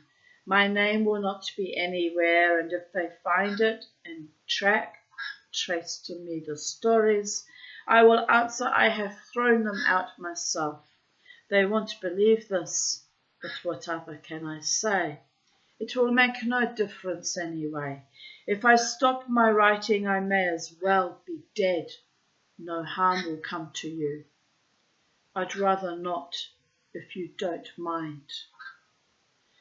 With what I guess was a curse of despair, Levitansky reached for the portrait on his bookcase and flung it against the wall. Pasternak struck Mayakovsky, splattering him with glass, shattering himself, and both pictures crashed to the floor. Freelance writer, he shouted. Go to hell in America. Tell to Negroes about Bill of Rights. Tell them they are free, although you keep them slaves. Talk to sacrificed Vietnamese people that you respect them. Irina Filipovna entered the room on the run. Felix, she entreated. Kovalevsky hears every word. Please, she begged me. Please go away. Leave poor Levitansky alone. I beg you, from my miserable heart. I left in a hurry. The next day, I left for Leningrad. 3 days later, not exactly at my best after a tense visit to Leningrad, I was sitting loosely in a beat-up taxi with a cheerful in-tourist car a half hour after my arrival at the Moscow airport. We were driving to the Ukraine hotel where I was assigned for my remaining days in the Soviet Union. I would have preferred the metropole again because it was so conveniently located and I was used to it, but on second thought, better some place where a certain party wouldn't know I lived. The Volga we were riding in seemed somehow familiar, but if so, it was safely in the hands of a small stranger with a large wool cap, a man wearing sunglasses, who paid me no particular attention. I had had a rather special several minutes in Leningrad on my first day. On a white summer's evening, shortly after I'd unpacked in my room at the Astoria, I discovered the Winter Palace and Hermitage. That's the name of the museum. I was trying to think of the name earlier. The Hermitage. After a walk along Nevsky Prospect, chancing on Palace Square, vast, deserted at the moment, I felt an unexpected intense emotion in thinking of the revolutionary events that had occurred on the spot. My God, I thought, why should I feel myself part of Russian history? It's a contagious business, what happens to men. Just going to shut my curtain a bit because it's stabbing me in my right eye. I don't do being stabbed in the eyes. I'm sensitive to bright lights. I was like that even as a child. Probably one of my fucking early drownings I survived, by the way. Or my blue eyes. Let's not be melodramatic about it. For the love of all the gods. You can tell I'm a Slav and a Jew and a witch. I can be a little bit melodramatic. Just say.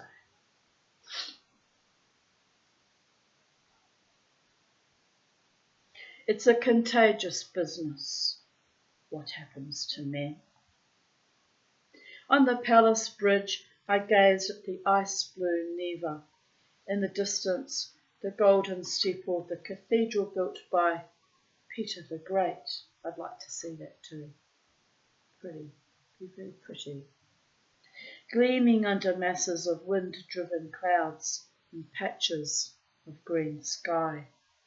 It's the Soviet Union, but it's still Russia. The next day I woke up anxious. In the street I was approached twice by strangers speaking English. I think my suede shoes attracted them. The first, tight-eyed and badly dressed, wanted to sell me black market rubles. Niet, I said, tipping my straw hat and hurrying on. The second, a tall, bearded boy of about 19, with a left-sided tuft longer than right, wearing a home-knitted green pullover, offered to buy jazz records, youth clothes, and American cigarettes. Sorry, nothing for sale. I escaped him too, except that green sweater followed me for a kilometre along one of the canals. I broke into a run. When I looked back, he had disappeared. I slept badly. It stayed light too long past midnight, and in the morning inquired about the possibility of an immediate flight to Helsinki. I was informed I couldn't book one for a week. Calming myself, I decided to return to Moscow a day before I had planned to, mostly to see what they had in the Dostoevsky Museum. That would be interesting to see too. I had been thinking a good deal about Levertansky. How much of a writer was he really? Suppose he had shown me the best and the others were mediocre or thereabouts. Was it worth taking a chance for that kind of book? I thought, the best thing for my peace of mind is to forget the guy. Before checking out of the Astoria, I received a chatty letter from Lillian, forwarded from Moscow, apparently not in response to my recent one to her, but written earlier. Should I marry her? Did I dare? The phone rang piercingly. When I picked up the receiver, no one answered. On the plane to Moscow, I had visions of a crash. There must be many in the Soviet Union nobody ever reads of. In my room on the 12th floor of the Ukraine, I relaxed in a green plastic-covered armchair. There was also a single low bed and a utilitarian pinewood desk, an apple green telephone plugged on it for instant use. I'll be home in a week, I thought. Now I'd better shave and see if anything is left in the way of a concert or opera ticket for tonight. I'm in a mood for music.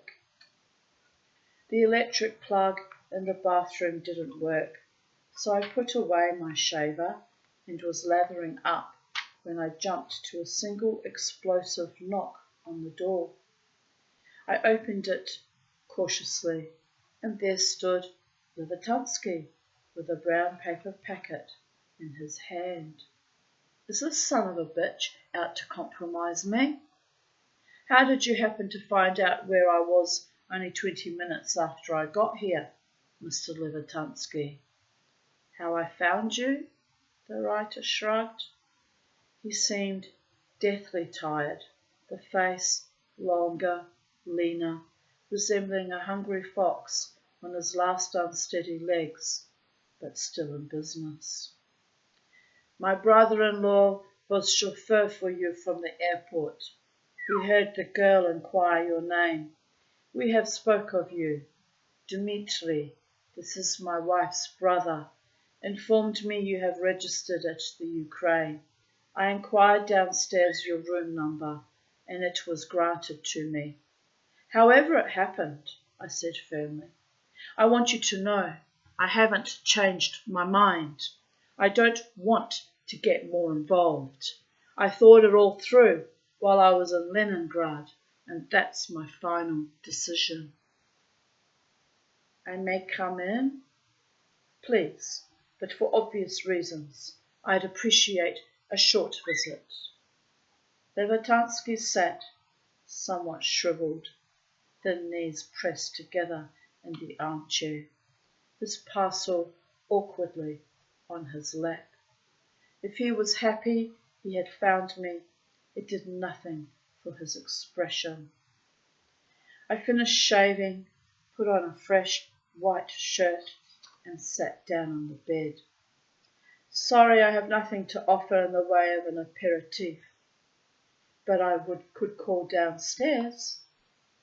Levertansky twiddled his fingers. No. He was dressed without change down to his socks. Did his wife wash out the same pair every night, or were all his socks red, white and blue? To speak frankly, I said, I have to protest this constant tension you have whipped up in and around me. Nobody in his right mind can expect a complete stranger visiting the Soviet Union to pull his chestnuts out of the fire.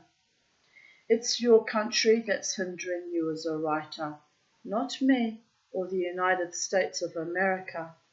And since you live here, what can you do but live with it?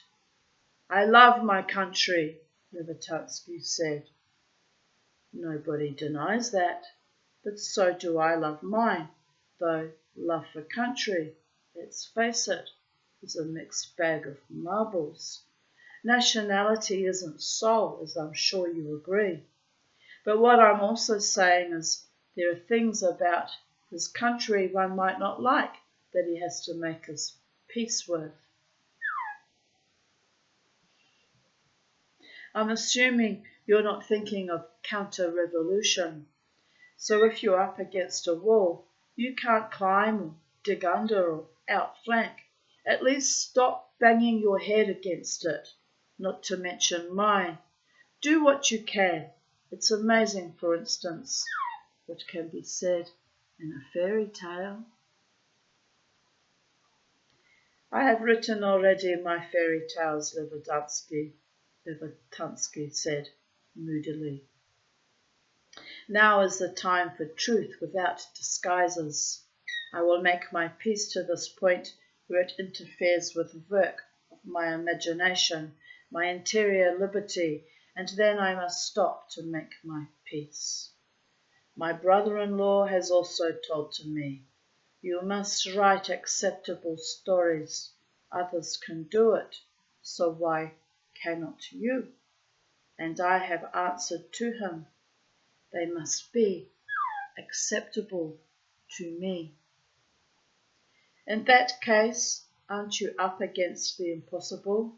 If you permit me to say it, are those Jews in your stories, if they can't have their matzahs and prayer books, any freer in their religious lives than you are as a writer? That's what you're really saying when you write about them. What I mean is, one has to face up to the nature of his society. I have faced up. Do you face up to yours? He asked, with a flash of scorn. Not as well as I might. My own problem is not that I can't express myself, but that I don't. In my own mind, Vietnam is a horrifying, demoralizing mistake. Yet I've never really opposed it except to sign a couple of petitions and vote for congressmen who say they're against the war. My first wife used to criticize me. She said I wrote the wrong things and was involved in everything but useful action. My second wife knew this, but made me think she didn't. In a curious way, I'm just waking up to the fact that the United States government has for years been mucking up my soul. From the heat of my body, I could tell I was blushing. Levitanski's large larynx moved up like a flag on a pole, then sank wordlessly. He tried again, saying, the Soviet Union preservates for us the great victories of our revolution. Because of this, I have remained for years at peace with the state. Communism is still to me inspirational ideal, although this historical period is spoiled by leaders with an impoverished view of humanity. They have pissed on revolution. Stalin? Him especially, but also others. Even so, I have obeyed party directives, and when I could not longer obey, I wrote for draw. I said to myself, Levitanski, history changes every minute, and also communism will change. I believed if the state restricts 2, 3 generations of artists, what is this against development of true socialist society? Maybe best society of world history. So what does it mean if some of us are sacrificed to party purpose? The aesthetic mode is not in necessity greater than politics, that needs of revolution. And what if are suppressed 2 generations of artists? Therefore will be so much less bad books, poor painting, bad music.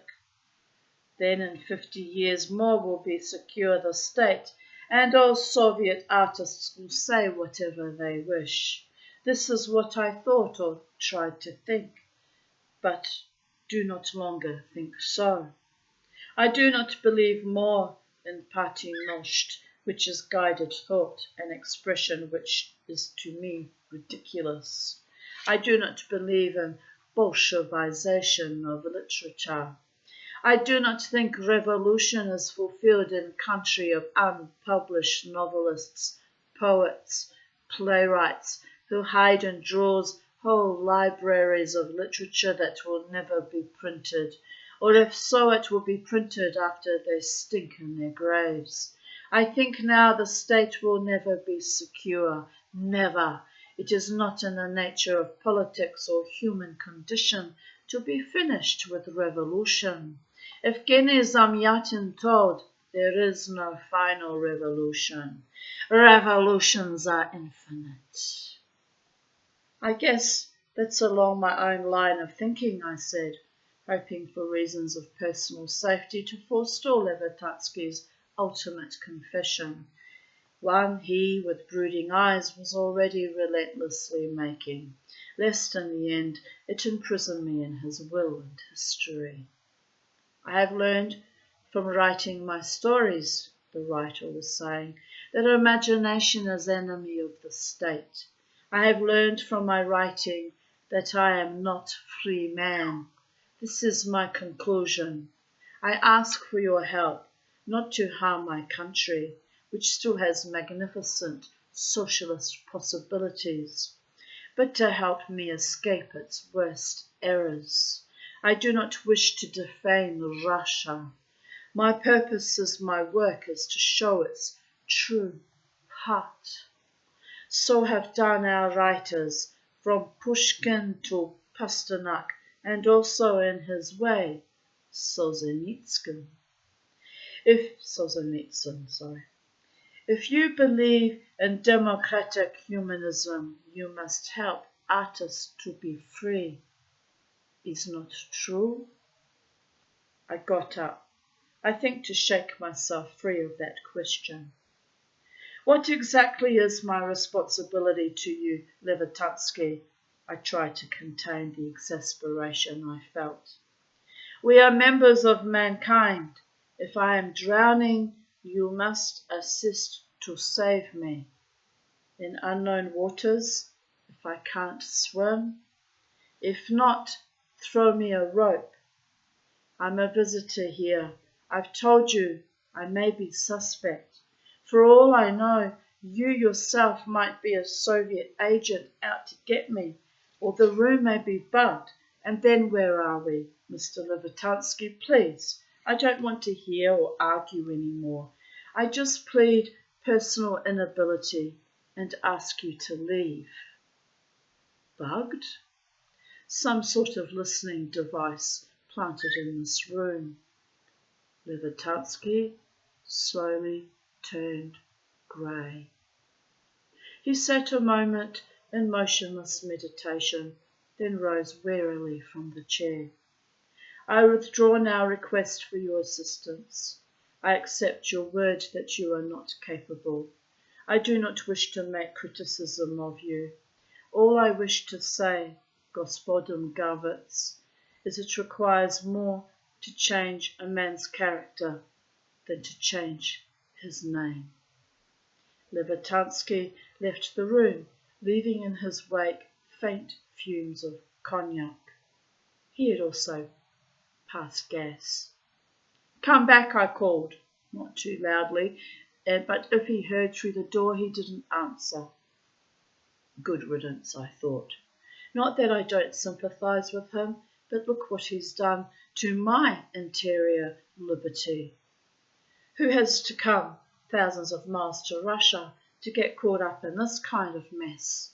It's a hell of a way to spend a vacation. The writer had gone, but not his sneaky manuscript. 'Twas lying on my bed. It's his baby, not mine. Angered, I knotted my tie and slipped on my coat. Then via the English language number called a cab. But I had forgotten his address. And a half hour later, I was still in a taxi, riding anxiously back and forth along Novo-Ostapovskaya Street until I spotted the apartment house I thought it might be. It wasn't. It was another like it. I paid the driver and walked on till once again I thought I had the house. After going up the stairs, I was sure it was. When I knocked on Levitansky's door, the writer, looking older, more distant, as if he'd been away on a trip and had just returned, or maybe simply interrupted at his work, his thoughts still in his words on the page on the table, his pen in hand, stared blankly at me. Very blankly. Levitansky, my heart breaks for you, I swear, but I can't take the chance. I believe in you, but I'm not at this time of my life, considering my condition and recent experiences, in much of a mood to embark on a dangerous adventure. Please accept deepest regrets.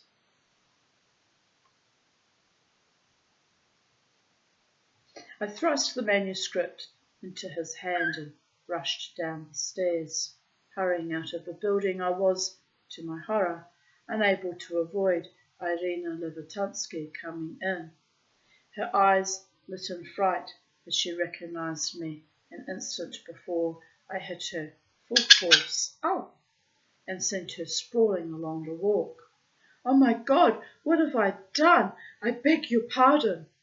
I helped the dazed, hurt woman to her feet, brushing off her soiled skirt, and futilely, her pink blouse split and torn on her lacerated arm and shoulder.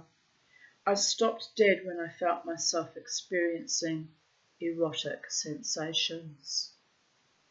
Irina Filipovna held a handkerchief to her bloody nostril and wept a little. We sat on a stone bench, a girl of 10 and her little brother watching us. Irina said something to them in Russian, and they moved off. I was frightened of you also, as you are of us, she said. I trust you now because Levitansky does, but I will not urge you to take the manuscript. The responsibility is for you to decide. It's not a responsibility I want, I said unhappily. She said, as though to herself, maybe I will leave Levitansky. He is wretched so much it is no longer a marriage. He drinks, also he does not earn a living. My brother Dmitri allows him to drive the taxi 2-3 hours of the day, to my brother's disadvantage. Except for a ruble or two from this, I support him. Levitansky does not longer receive translation commissions. Also a neighbour in the house, I'm sure Kovalevsky, has denounced him to the police for delinquency and parasitism. There will be a hearing. Levitansky says he will burn his manuscripts. Good God, I've just returned the package of stories. He will not, she said. But even if he burns, he will write more. If they take him away in prison, he will write on toilet paper. When he comes out, he will write on newspaper margins. He sits this minute at his table. He is a magnificent writer. I cannot ask him not to write, but now I must decide if this is the condition I wish for myself for the rest of my life.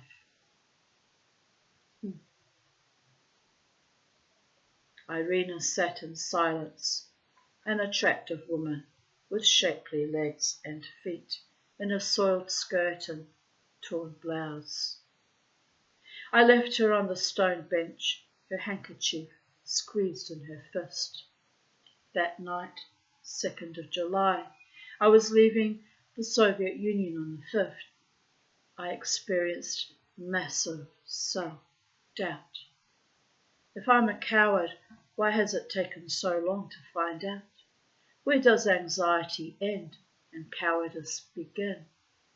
Feelings get mixed, sure enough, but not all cowards are anxious men. And not all anxious men are cowards. By the gods, how much longer does the story go? I'm getting tired, people, of it. We'll have to fight on, babies. We may run out. I may have to make it a two-parter because we're at 2 hours and 10 minutes and I only have 3 hours on this laptop videos.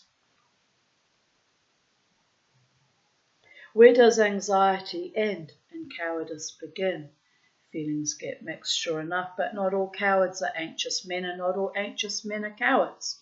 Many sensitive, Rose's word, tense, even frightened human beings did in fear what had to be done. The fear calling up energy when it's time to fight or jump off a rooftop into a river. There comes a time in a man's life when to get where he has to go. If there are no doors or windows, he walks through a wall. On the other hand, suppose one is courageous in a foolish cause. You concentrate on courage and not enough on horse sense. You get to the point of the problem endlessly on my mind. How do I finally decide it's a sensible and worthwhile thing to smuggle out Levitansky's manuscript, given my reasonable doubts of the ultimate worth of the operation? Granted as I now grant, he's a trustworthy guy, and his wife is that and more. Still, does it pay a man like me to run the risk?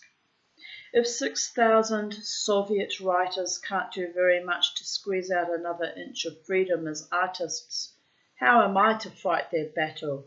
H. Harvitz, Knight of the Freelance, from Manhattan. How far do you go? Granted all men, including communists, are created free and equal and justices for all. How far do you go for art if you're Yeats, Matisse, and Ludwig van Beethoven, not to mention Gogol, Tolstoy, and Dostoevsky?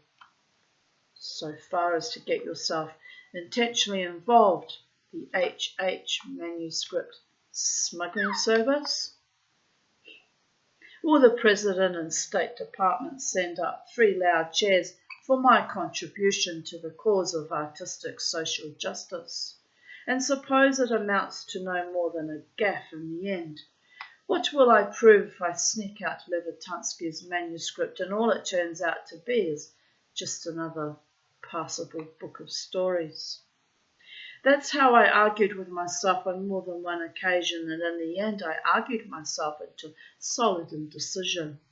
What it boils down to, I'd say, is he expects me to help him because I'm an American. That's quite a nerve.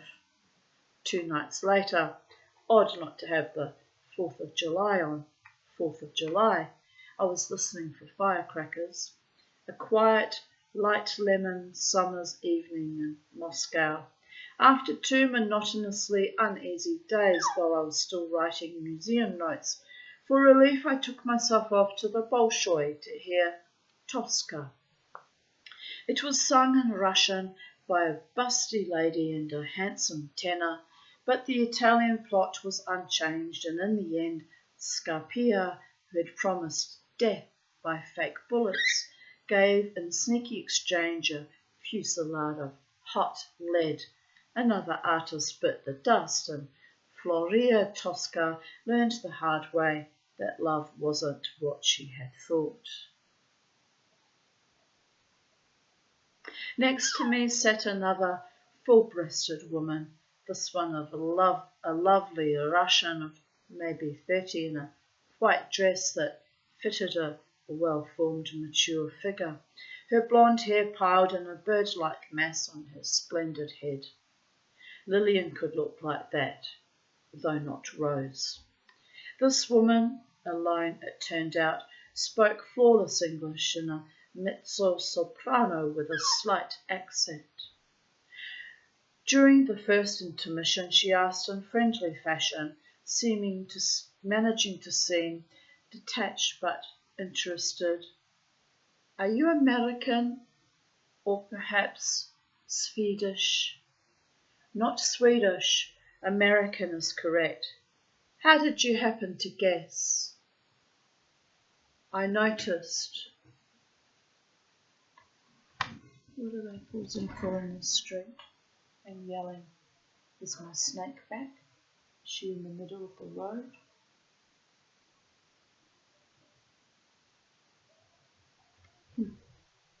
Just the neighbours, just the neighbours. I worry about that snake because no one will look after her like I looked after her. I didn't look after her per se, I just let her live here, but it was very indulgent of me, wasn't it?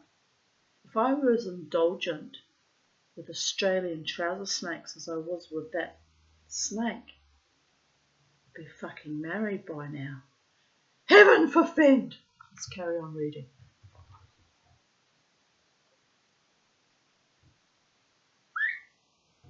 How did you happen to guess whether he was Swedish or American? "I noticed, if it does not bother you that I say it," she remarked, with a charming laugh, a certain self-satisfaction. "You got the wrong party," I said. When she opened her purse, a fragrance of springtime burst forth, fresh flowers, the warmth of her body rose to my nostrils. I was moved by memories of the hungers of youth, dreams, longing. During intermission, she touched my arm and said in a low voice, "May I ask a favour? Do you depart from the Soviet Union? In fact, tomorrow. How fortunate for me! Would it offer too much difficulty to mail wherever you are going an airmail letter addressed to my husband, who is presently in Paris?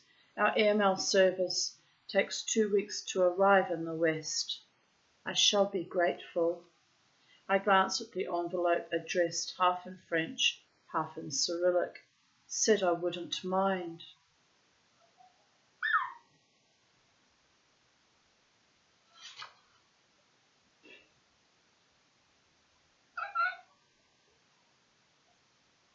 I've lost where we were up to. I had to just do that little scowl because he's a bloody hypocrite, but never mind. And said I wouldn't mind. But during the next act, sweat grew active on my flesh, and at the end of the opera, after Tosca's shriek of suicide, I handed the letter back to the not wholly surprised lady, saying I was sorry. Nodding to her, I left the theatre. I had the feeling I had heard her voice before. I hurried back to the hotel, determined not to leave my room for any other reason other than breakfast, then out into the wide blue sky. I later fell asleep over a book and a bottle of sweetish warm beer a waiter had brought up, pretending to myself I was relaxed, though I was as usual concerned beforehand with worried thoughts of the departure and flight home, and when I awoke, 3 minutes on my wristwatch later, it seemed to me I'd made the acquaintance of a spate of new nightmares. I was momentarily panicked by the idea that someone had planted a letter on me, and I searched through the pockets of my 2 suits. Yet. Then I recalled that in one of my dreams a drawer in a table I was sitting at had slowly come open, and Felix Levitanski, a dwarf who lived in it along with a few friendly mice, managed to scale the wooden wall on the comb he used as a ladder, and to hop from the drawer ledge to the top of the table. He leered into my face, shook his Lilliputian fist, and shouted in high-pitched, but to me understandable Russian, "Atombomnik! You massacred innocent Japanese people! Amerikansky Bastards! That's unfair, I cried out. I was no more than a kid in college. That's a sad dream, I thought. Afterwards, this occurred to me. Suppose what happened to Levitansky happens to me.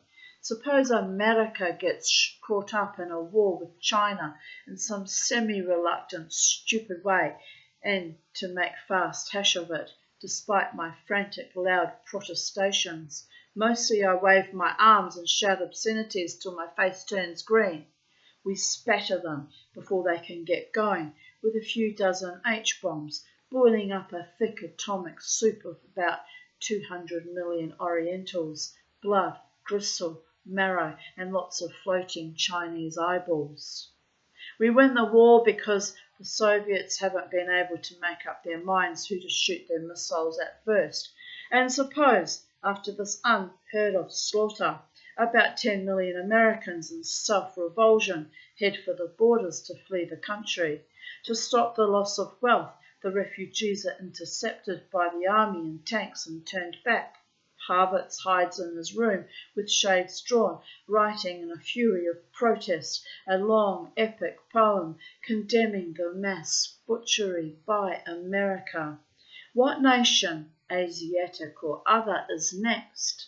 Nobody in the States wants to publish the poem because it might start riots and another flight of refugees. To Canada, just shat in my hair, the demon bird. I wondered where that went. Look at it. Oh, where's that schmutter? You're a demon bird, Charlie. I heard the shit, but because I looked down and saw nothing, I thought it wasn't on me. You know, Mama would be pretty and elegant and desirable if she didn't have you shit piddle you. Oh, dear goddess. I could have 4,000 dollar boots, Charlie, and strut my stuff and proclaim my anarchistic revolutionary freedom, which is really not freedom at all, not even in Australia, mate. But I get shat on by birdie nut-nubs.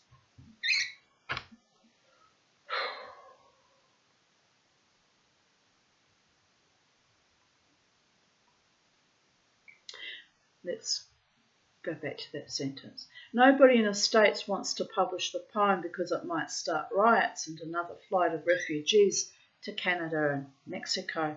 Then one day there's a knock on the door and it isn't the FBI but a bearded Levitansky, in better times a Soviet tourist, a modern, not medieval communist.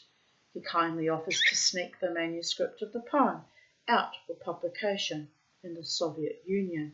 Why? Harvard suspiciously asks. Why not? To give the book its liberty. I awoke after a restless night. I'd been instructed by Interest to be in the lobby with my baggage 2 hours before flight time at 11 a.m. I was shaved, and dressed by 6, and at 7 had breakfast. Don't you go and shit on the other side of my hair, by the gods.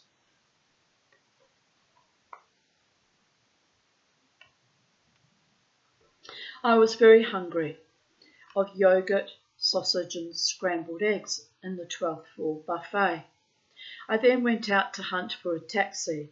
They were hard to come by at this hour, but I finally located one near the American embassy, not far from the hotel. Speaking my usual mixture of primitive German and French, I persuaded the driver by first suggesting, then slipping him an acceptable 2 rubles, to take me to Levitansky's house and wait a few minutes till I came out. Going hastily up the stairs, I knocked on his door, apologising when he opened it to the half-pyjamaed, iron-faced writer for awaking him this early in the day. Without peace of mind or certainty of purpose, I asked him whether he still wanted me to smuggle out his manuscript of stories. I got for my trouble the door slammed in my face. A half hour later I had everything packed and was locking the suitcase. A knock on the door, half a rap you might call it. For the suitcase, I thought. I was momentarily frightened by the sight of a small man in a thick cap wearing a long trench coat. He winked, and against the will, I winked back. I used to love how Scott and I used to wink at each other. Don't know why we don't do that anymore. I think I've pissed him off with my talking about him in my videos, but I haven't said anything bad. Don't think so. Maybe. No, I won't say it. I had recognised Levitansky's brother-in-law, Dmitri, the taxi driver. He slid in, unbuttoned his coat, and brought forth the wrapped manuscript. I'm going to wink anyway, big boys. What does it mean? Fucking nothing. Just means, g'day, mate. Anyway, never mind.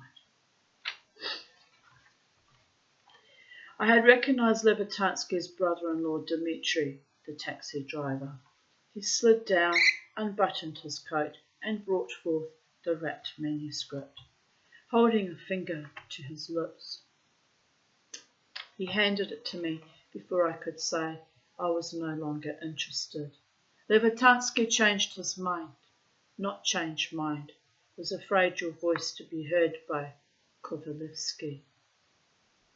I'm sorry, I should have thought of that. Levitansky's saying not right to him, the brother-in-law whispered. When his published book, please send to him copy of Das Kapital. He will understand the message. I reluctantly agreed. The brother-in-law, a short, shapeless figure with sad Jewish eyes, winked again, shook hands with a steamy palm and slipped out of my room. I unlocked my suitcase and laid the manuscript on top of my shirts. Then I unpacked half the contents and slipped the manuscript into a folder containing my notes on literary museums and a few letters from Lillian. I then and there decided that if I got back to the States, the next time I saw her, I would ask her to marry me. The phone was ringing as I left the room. On my way to the airport, alone in a taxi, no in-tourist girl accompanied me. I felt on and off nauseated. If it's not the sausage and yogurt, it might just be ordinary fear. Still, if Levitansky has the courage to send these stories out, the least I can do is give him a hand. When one thinks of it, it's little enough he does for human freedom in the course of his life. At the airport, if I can dig up a bromo or its Russian equivalent, I know I'll feel better. The driver was observing me in the mirror, a stern man with the head of a scholar, impassively smoking. Le jour fait beau, I said. That means it's a lovely day. He pointed with an upraised finger to a sign in English at one side of the road to the airport. Long live peace in the world. Peace with freedom. I smiled at the thought of somebody, not Howard Harvitz, painting that in red on the Soviet sign. We drove on, I foreseeing my exit from the Soviet Union. I had made discreet inquiries from time to time, and an in-tourist girl in Leningrad had told me I was first to show my papers at the passport control desk, turn in my rubles, a serious offence to walk off with any, and then check luggage. No inspection, she swore. And that was that. Unless, of course, the official at the passport desk found my name on a list and said I had to go to the customs office for a package. In that case, if nobody said so, I wouldn't remind him. I would go get the books. I figured I wouldn't open the package but tear off a bit of the wrapping. If they were wrapped, as though to make sure they were the books I expected, and then saunter away with the package under my arm. If they asked me to sign another 5 copies of a document in Russian, I would write at the bottom, "It is understood that I can't speak or read Russian," and sign my name to that. I had heard that a KGB man was stationed at the ramp as one boarded a plane. He asked for your passport, checked the picture, threw you a stare with dark lenses, and if there was no serious lack of resemblance, tore out your expired visa, pocketed it, and let you embark. In 10 minutes you were aloft, seatbelts fastened in 3 languages, watching the plane banking west. Maybe if I had looked hard I might see in the distance Felix Levertansky on the roof waving his red, white and blue socks on a bamboo pole. Then the plane levelled off and we were above the clouds flying westward, and that's what I would be doing for 5 or 6 hours unless the pilot received radio instructions to turn back or maybe land in Czechoslovakia or East Germany, where 2 big-hatted detectives boarded the plane. By an act of imagination and will, I made it some other passenger they were arresting. I got the plane into the air again and we flew on without incident until we touched down in London. As the taxi approached the Moscow airport, fingering my ticket and gripping my suitcase handle, I wished for courage equal to Levertansky's when they discovered he was the author of a book of stories I had managed to sneak out and get published, and his trial and suffering began.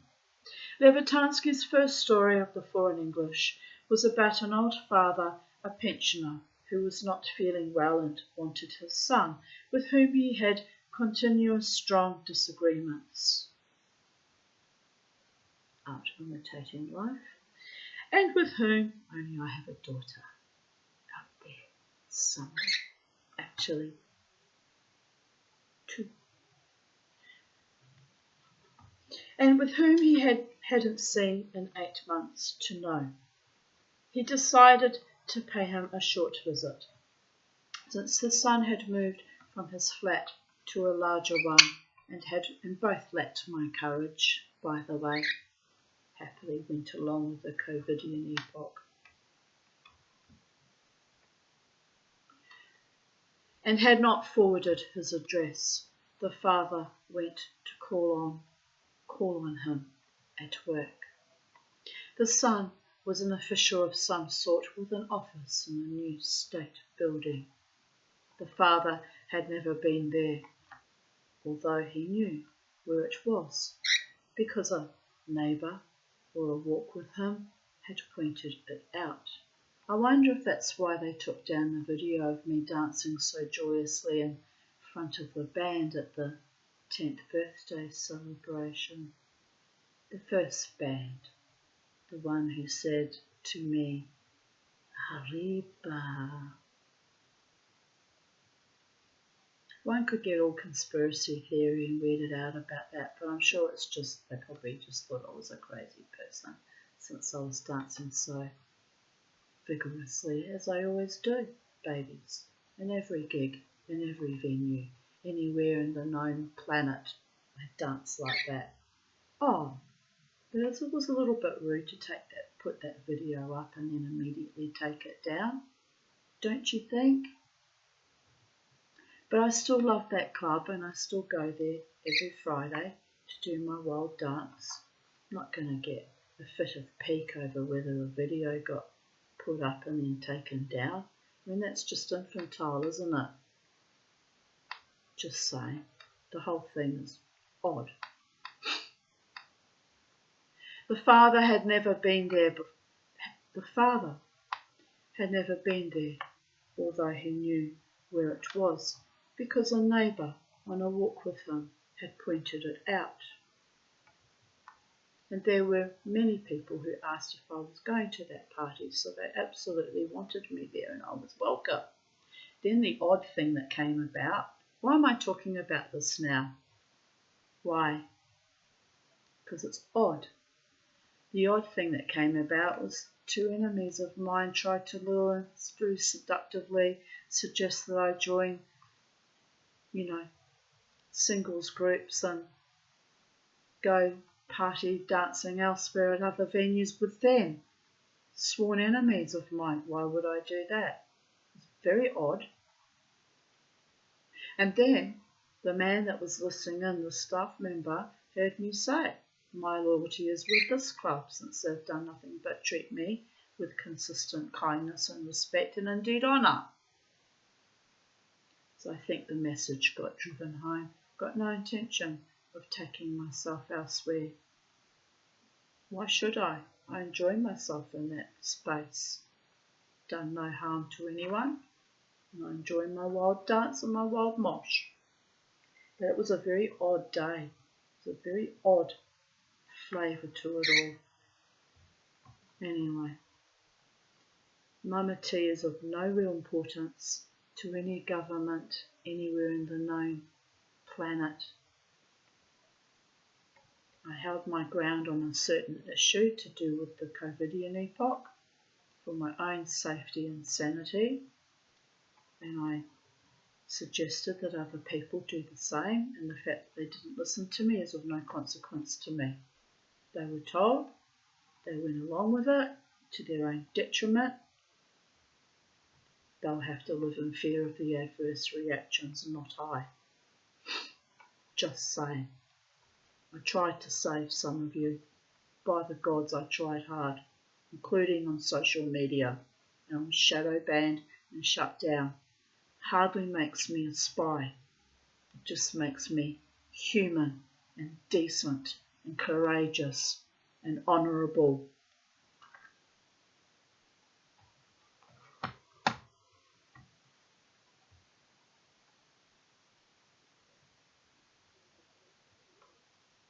A woman who can't even get a loving partner, and the most exciting thing that happens to me is I have a slithering serpent move in with me for 12 days while it sheds its skin. Kind of a metaphor for our current governmental paradigm. Should be a lot of skins being shed by now, motherfuckers.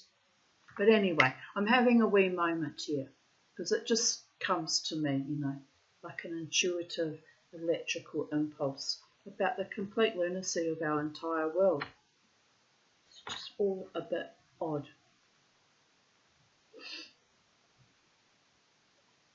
Men popping up who clearly have been watching my YouTube videos for 12 months since they flicked me off like some dirty rag. It's insulting to my intelligence and to my womanliness to even think that you could pop up after all this time and pick up where you left off as though you had not insulted me immensely. Another man who I love deeply shucking me off into his co-workers like some leftover dirty whore. That's not cricket. But have I stopped dancing? No, because I will dance until I die. It's not all about you. Although in their twisted little brain they think that I'm dancing because, an opportunity to be around them. No, the dance is the dance is the dance. It's my small defiance and rebellion, my small expression of freedom in my own body, mind and spirit that I cleave to, no matter what, no matter who, no matter how. So take down my videos, I don't care.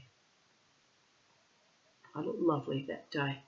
Even the mad mariachi man thought so. Arriba, he said. Arriba. I wonder whose daddy he is. Who's your daddy, my darlings? Mama T will come one Monday night and dance for your band too. Because I like your music. It's about the music and the dancing. I have no other agendas. The pensioner sat in a chair in his son's large outer office, waiting for him to be free for a few minutes. Yuri, he thought he would say, all I want to tell you is that I'm not up to my usual self. My breath is short and I have pains in my chest. In fact, I'm not well. After all, we're father and son, and I ought to know the state of my health, seeing it's not so good and your mother is dead. The son's assistant secretary, a modern girl in a short, tight skirt, said he was attending an important administrative conference. A conference is a conference, the father said. He wouldn't want to interfere with it and didn't mind waiting, although he was still having nauseating twinges of pain. The father waited patiently in the chair for several hours, and though he had a few times risen and urgently spoken to the assistant secretary, he was, by the end of the day, still unable to see his son. The girl, I'm going to run out of time, dear goddess. The girl, putting on her pink hat, advised the old man that the official had already left the building. He hadn't been able to see his father because he had unexpectedly been called away on an important state matter. Go home and he will telephone you in the morning. I have no telephone, said the old pensioner impatiently. He knows that. The assistant secretary, the private secretary, an older woman from the inside office, and later the caretaker of the building, all tried to persuade the father to go home, but he wouldn't leave.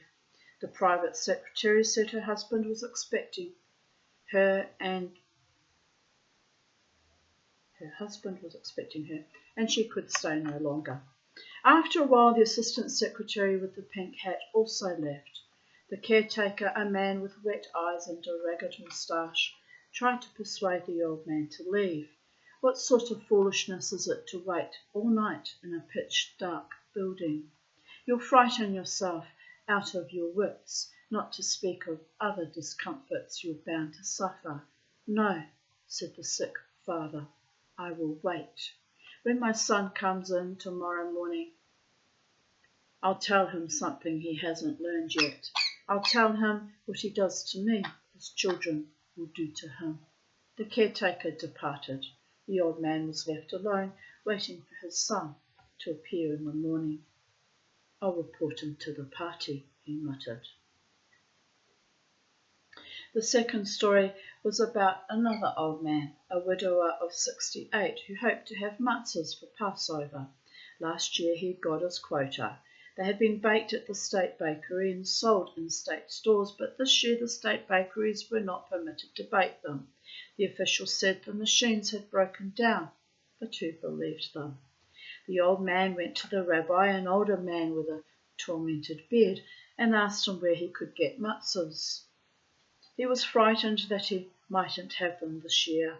So am I, confessed the old rabbi. He said he'd been told to tell his congregants to buy flour and bake them at home. The state stores would sell them the flour. What good is that for me? Asked the widower. He reminded the rabbi that he had no home to speak of, a single small room with a one-burner electric stove. His wife had died 2 years ago. His only living child, a married daughter, was with her husband in Birobijan. Birobijan? I don't know how to pronounce that. His other relatives, a few who were left after the German invasion, 2 female cousins his age, lived in Odessa, and he himself, even if he could find an oven, did not know how to bake matzahs. And if he couldn't, what should he do? The rabbi then promised he would try to get the widower a kilo or 2 of matzahs, and the old man, rejoicing, blessed him. He waited anxiously a month, but the rabbi never mentioned the matzahs. Maybe he had forgotten. After all, he was an old man burdened with worries, and the widower did not want to press him. However, Passover, or we say Pesach, was coming on wings, so he must do something. A week before the holy days, he hurried to the rabbi's flat and spoke to him there. Rabbi, he begged, you promised me a kilo or 2 of matzahs. What has happened to them? I know I promised, said the rabbi, but I'm no longer sure to whom. It's easy to promise. He dabbed at his face with a damp handkerchief. I was warned one could be arrested on charges of profiteering in the production and sale of matzahs. I was told it could happen even if I were to give them away for nothing. It's a new crime they've invented. Still, take them on anyway. If they arrest me, I'm an old man, and how long can an old man live in Lubyanka? Not so long, thank God. Here, I'll give you a small pack, but you must tell no one where you got the matzahs. May the Lord eternally bless you, Rabbi. As for dying in prison, rather let it happen to our enemies. The rabbi went to his closet and got out a small pack of matzahs, already wrapped and tied with knotted twine. When the widower offered in a whisper to pay him at least the cost of the flour, the rabbi wouldn't hear of it. God provides, indeed he does. He said, although at times with difficulty, indeed he does. He said there was hardly enough for all who wanted matzahs, so he must take what he got and be thankful. I will eat less, said the old man. I will count mouthfuls. I will save the last matzah to look at and kiss if there isn't enough to last me. God will understand. Indeed he does. Even this little former Jewish heathen, witch, shaman. God tolerates a lot of my lapsed Jewish ways, including, oh, never mind, it doesn't matter. Overjoyed to have even a few matzahs, he rode home on the trolley car, and there met another Jew, a man with a withered hand. They conversed in Yiddish in low tones. The stranger had glanced at the almost square package, then at the widower, and had hoarsely whispered, matzahs. The widower, tears starting in his eyes, nodded, with God's grace. Where did you get them? God provides. So, if he provides, let him provide me, the stranger brooded. I'm not so lucky. I was hoping for a package from relatives in Cleveland, America. They wrote they would send me a large pack of the finest matzahs, but when I inquire of the authorities, they say no matzahs have arrived. You know when they will get here? He muttered. After Pesach by a month or two. And what good will they be then? The widower nodded sadly. The stranger wiped his eyes with his good hand, and after a short while left the trolley amid a number of people getting off, which reminds me it's nearly Hanukkah time, and I can never get Hanukkah candles in Brisbane anymore. I have to buy them from Golds in Sydney at huge expense, but I need to organise that soon because Hanukkah's coming in. It's a sick feeling when you can't get your accoutrements for the one and only fucking holiday you still celebrate by the gods. Mama T. Mama T. The lonely, lost Jew. Oh, smallest violin. But anyway, it's a good reminder reading about this because it was a very sickening feeling every year when I couldn't get the candles. So, how the fuck can there not be candles? They used to sell them in Coles. This fascist country doesn't even sell Jewish Hanukkah candles anymore. The bastards. Anyway.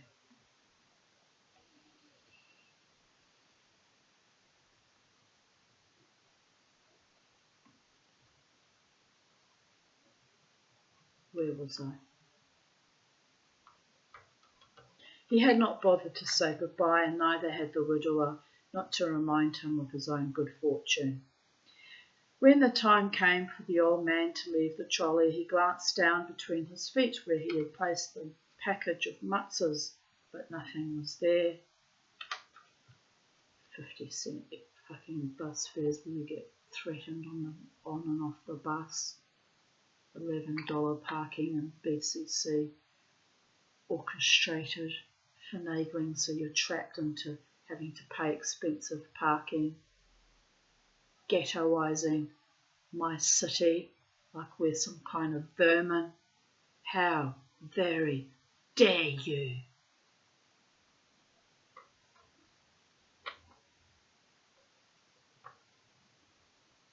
Where was I? Having a wee moment here.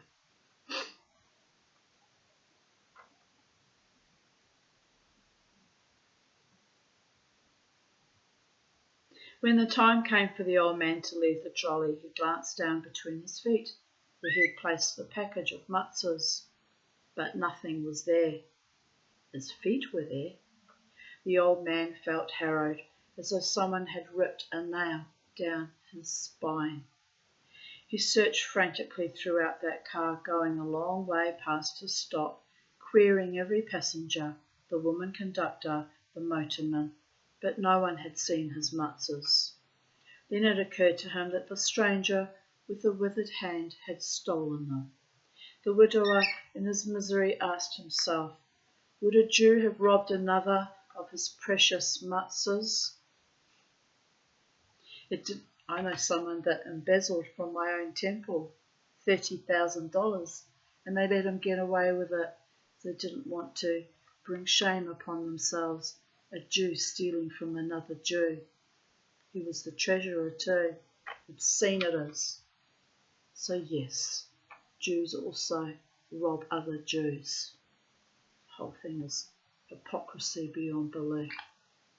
It's one of the things I started questioning about what was the point in even fucking pretending to be religious when there was no honour even amongst thieves, am I right? By the gods.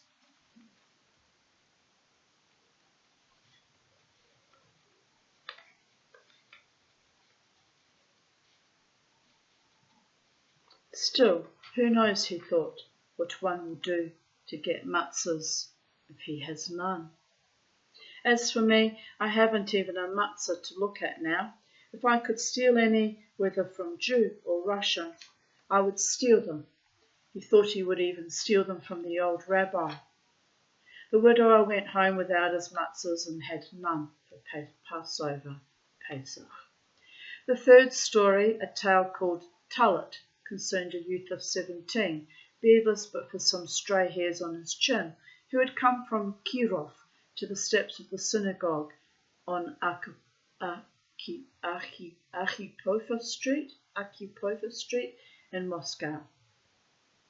He had brought with him a capacious means very large, prayer shawl, a white garment of luminous beauty which he offered for sale to a cluster of Jews of various sorts and sizes, curious, apprehensive, greedy at the sight of the shawl, for 15 rubles. Most of them avoided the youth, particularly the older Jews, despite the fact that some of the more devout among them were worried about their prayer shawls eroded on their shoulders after years of daily use, which they could not replace. It's the informers among us who have put him up to this, they whispered among themselves, so they will have someone to inform on.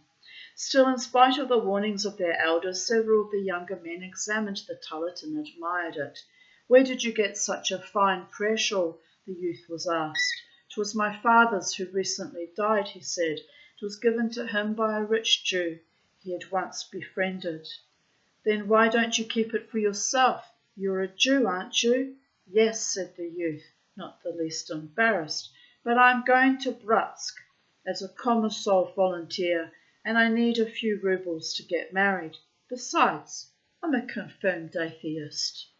One young man with fat, unshaven cheeks, who admired the deeply white shawl, its white glowing in whiteness, with its long silk fringes, whispered to the youth he might consider buying it for 5 rubles. But he was overheard by the gabbai, the lay leader of the congregation, who raised his cane and shouted at the whisperer, "Hooligan, if you buy that shawl, beware it doesn't become your shroud." The Jew with the unshaven cheeks retreated. "Don't strike him," cried the frightened rabbi, who had come out of the synagogue and saw the gabbai with his cane upraised. He urged the congregants to begin prayers at once. To the youth he said, "Please go away from here.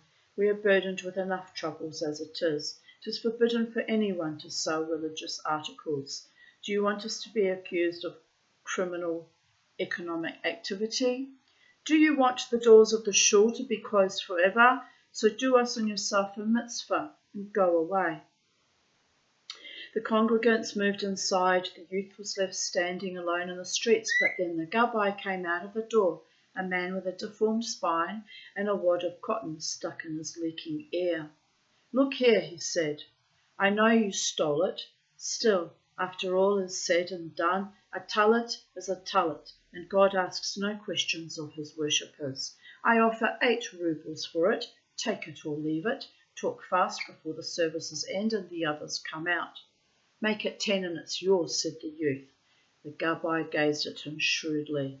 8 is all I have, but wait here and I'll borrow 2 rubles from my brother-in-law. The youth waited patiently. Dust was thickening. In a few minutes a black car drove up, stopped in front of the synagogue, and 2 policemen got out. The youth realized at once that the gabbai had informed on him. Not knowing what else to do, he hastily draped the prayer shawl over his head and began loudly to pray. He prayed a passionate Kaddish. Kaddish is the mourner's prayer. The police hesitated to approach him while he was praying, and they stood at the bottom of the steps waiting for him to be done. The congregants came out and could not believe their ears. No one imagined the youth could pray so fervently. What moved them was the tone, the wail and passion of a man truly praying. Perhaps his father had indeed recently died. All listened attentively, and many wished he would pray forever, for they knew that when he stopped, he would be seized and thrown into prison. It has grown dark. A moon hovers behind murky clouds over the synagogue steeple. The youth's voice is heard in prayer. The congregants are huddled in the dark streets listening. Both police agents are still there, although they cannot be seen. Neither can the youth. All that can be seen is the white shawl luminously praying. My kind of Jew, defiant, rebellious, courageous, and holding to his own traditions. For 12 rubles, you understand. The last of the 4 stories translated by Arina Filipovna was about a writer of mixed parentage, a Russian father and Jewish mother who had secretly been writing stories for years. He had from a young age wanted to write, but had at first not had the courage to. It seemed like such a merciless undertaking. So he had gone into translation instead, and then when he had, one day, started to write seriously and exultantly, after a while he found to his surprise that many of his stories, about half, were about Jews. For a half-Jew, that's a reasonable proportion, he thought. The others were about Russians who sometimes resembled members of his father's family. It's good to have such different sources for ideas, he told his wife. This way I can cover a varied range of experiences in life. After several years of work, he had submitted a selection of his stories to a trusted friend of university days, Viktor Zverkov, an editor of the Progress Publishing House, and the writer appeared at his office one morning after receiving a hastily scribbled cryptic note from his friend to discuss, I've got less than 2 minutes, to discuss his work with him. Zverkov, a troubled man to begin with, he told everyone his wife did not respect him, jumped up from his chair and turned the key in the door, his ear pressed a minute to the crack. He then went quickly to his desk and withdrew the manuscript from a drawer he first had to unlock with a key he kept in his pocket. He was a heavy-set man with a flushed complexion, stained teeth and a hoarse voice, and he handled the writer's manuscript with unease as though it might leap up and wound him in the face.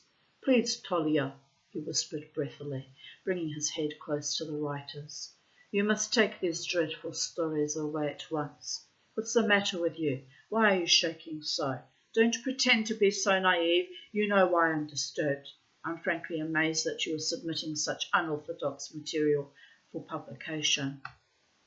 My opinion as an editor is that they are of doubtful literary merit. Shall I shorten the story to the end? Blah, blah, blah, blah, blah. Since you didn't write the stories yourself, you needn't be afraid, Viktor Alexandrovich, the writer said coldly. I am not a coward, if that's what you're hinting, Anatoly Borisovich, that if a wild locomotive is running loose on the rails, I know which way to jump. The writer hastily gathered up his manuscript, stuffed the papers into his leather case, and returned home by bus. His wife was still away at work. He took out the stories and, after reading through one, burned it page by page in the kitchen sink.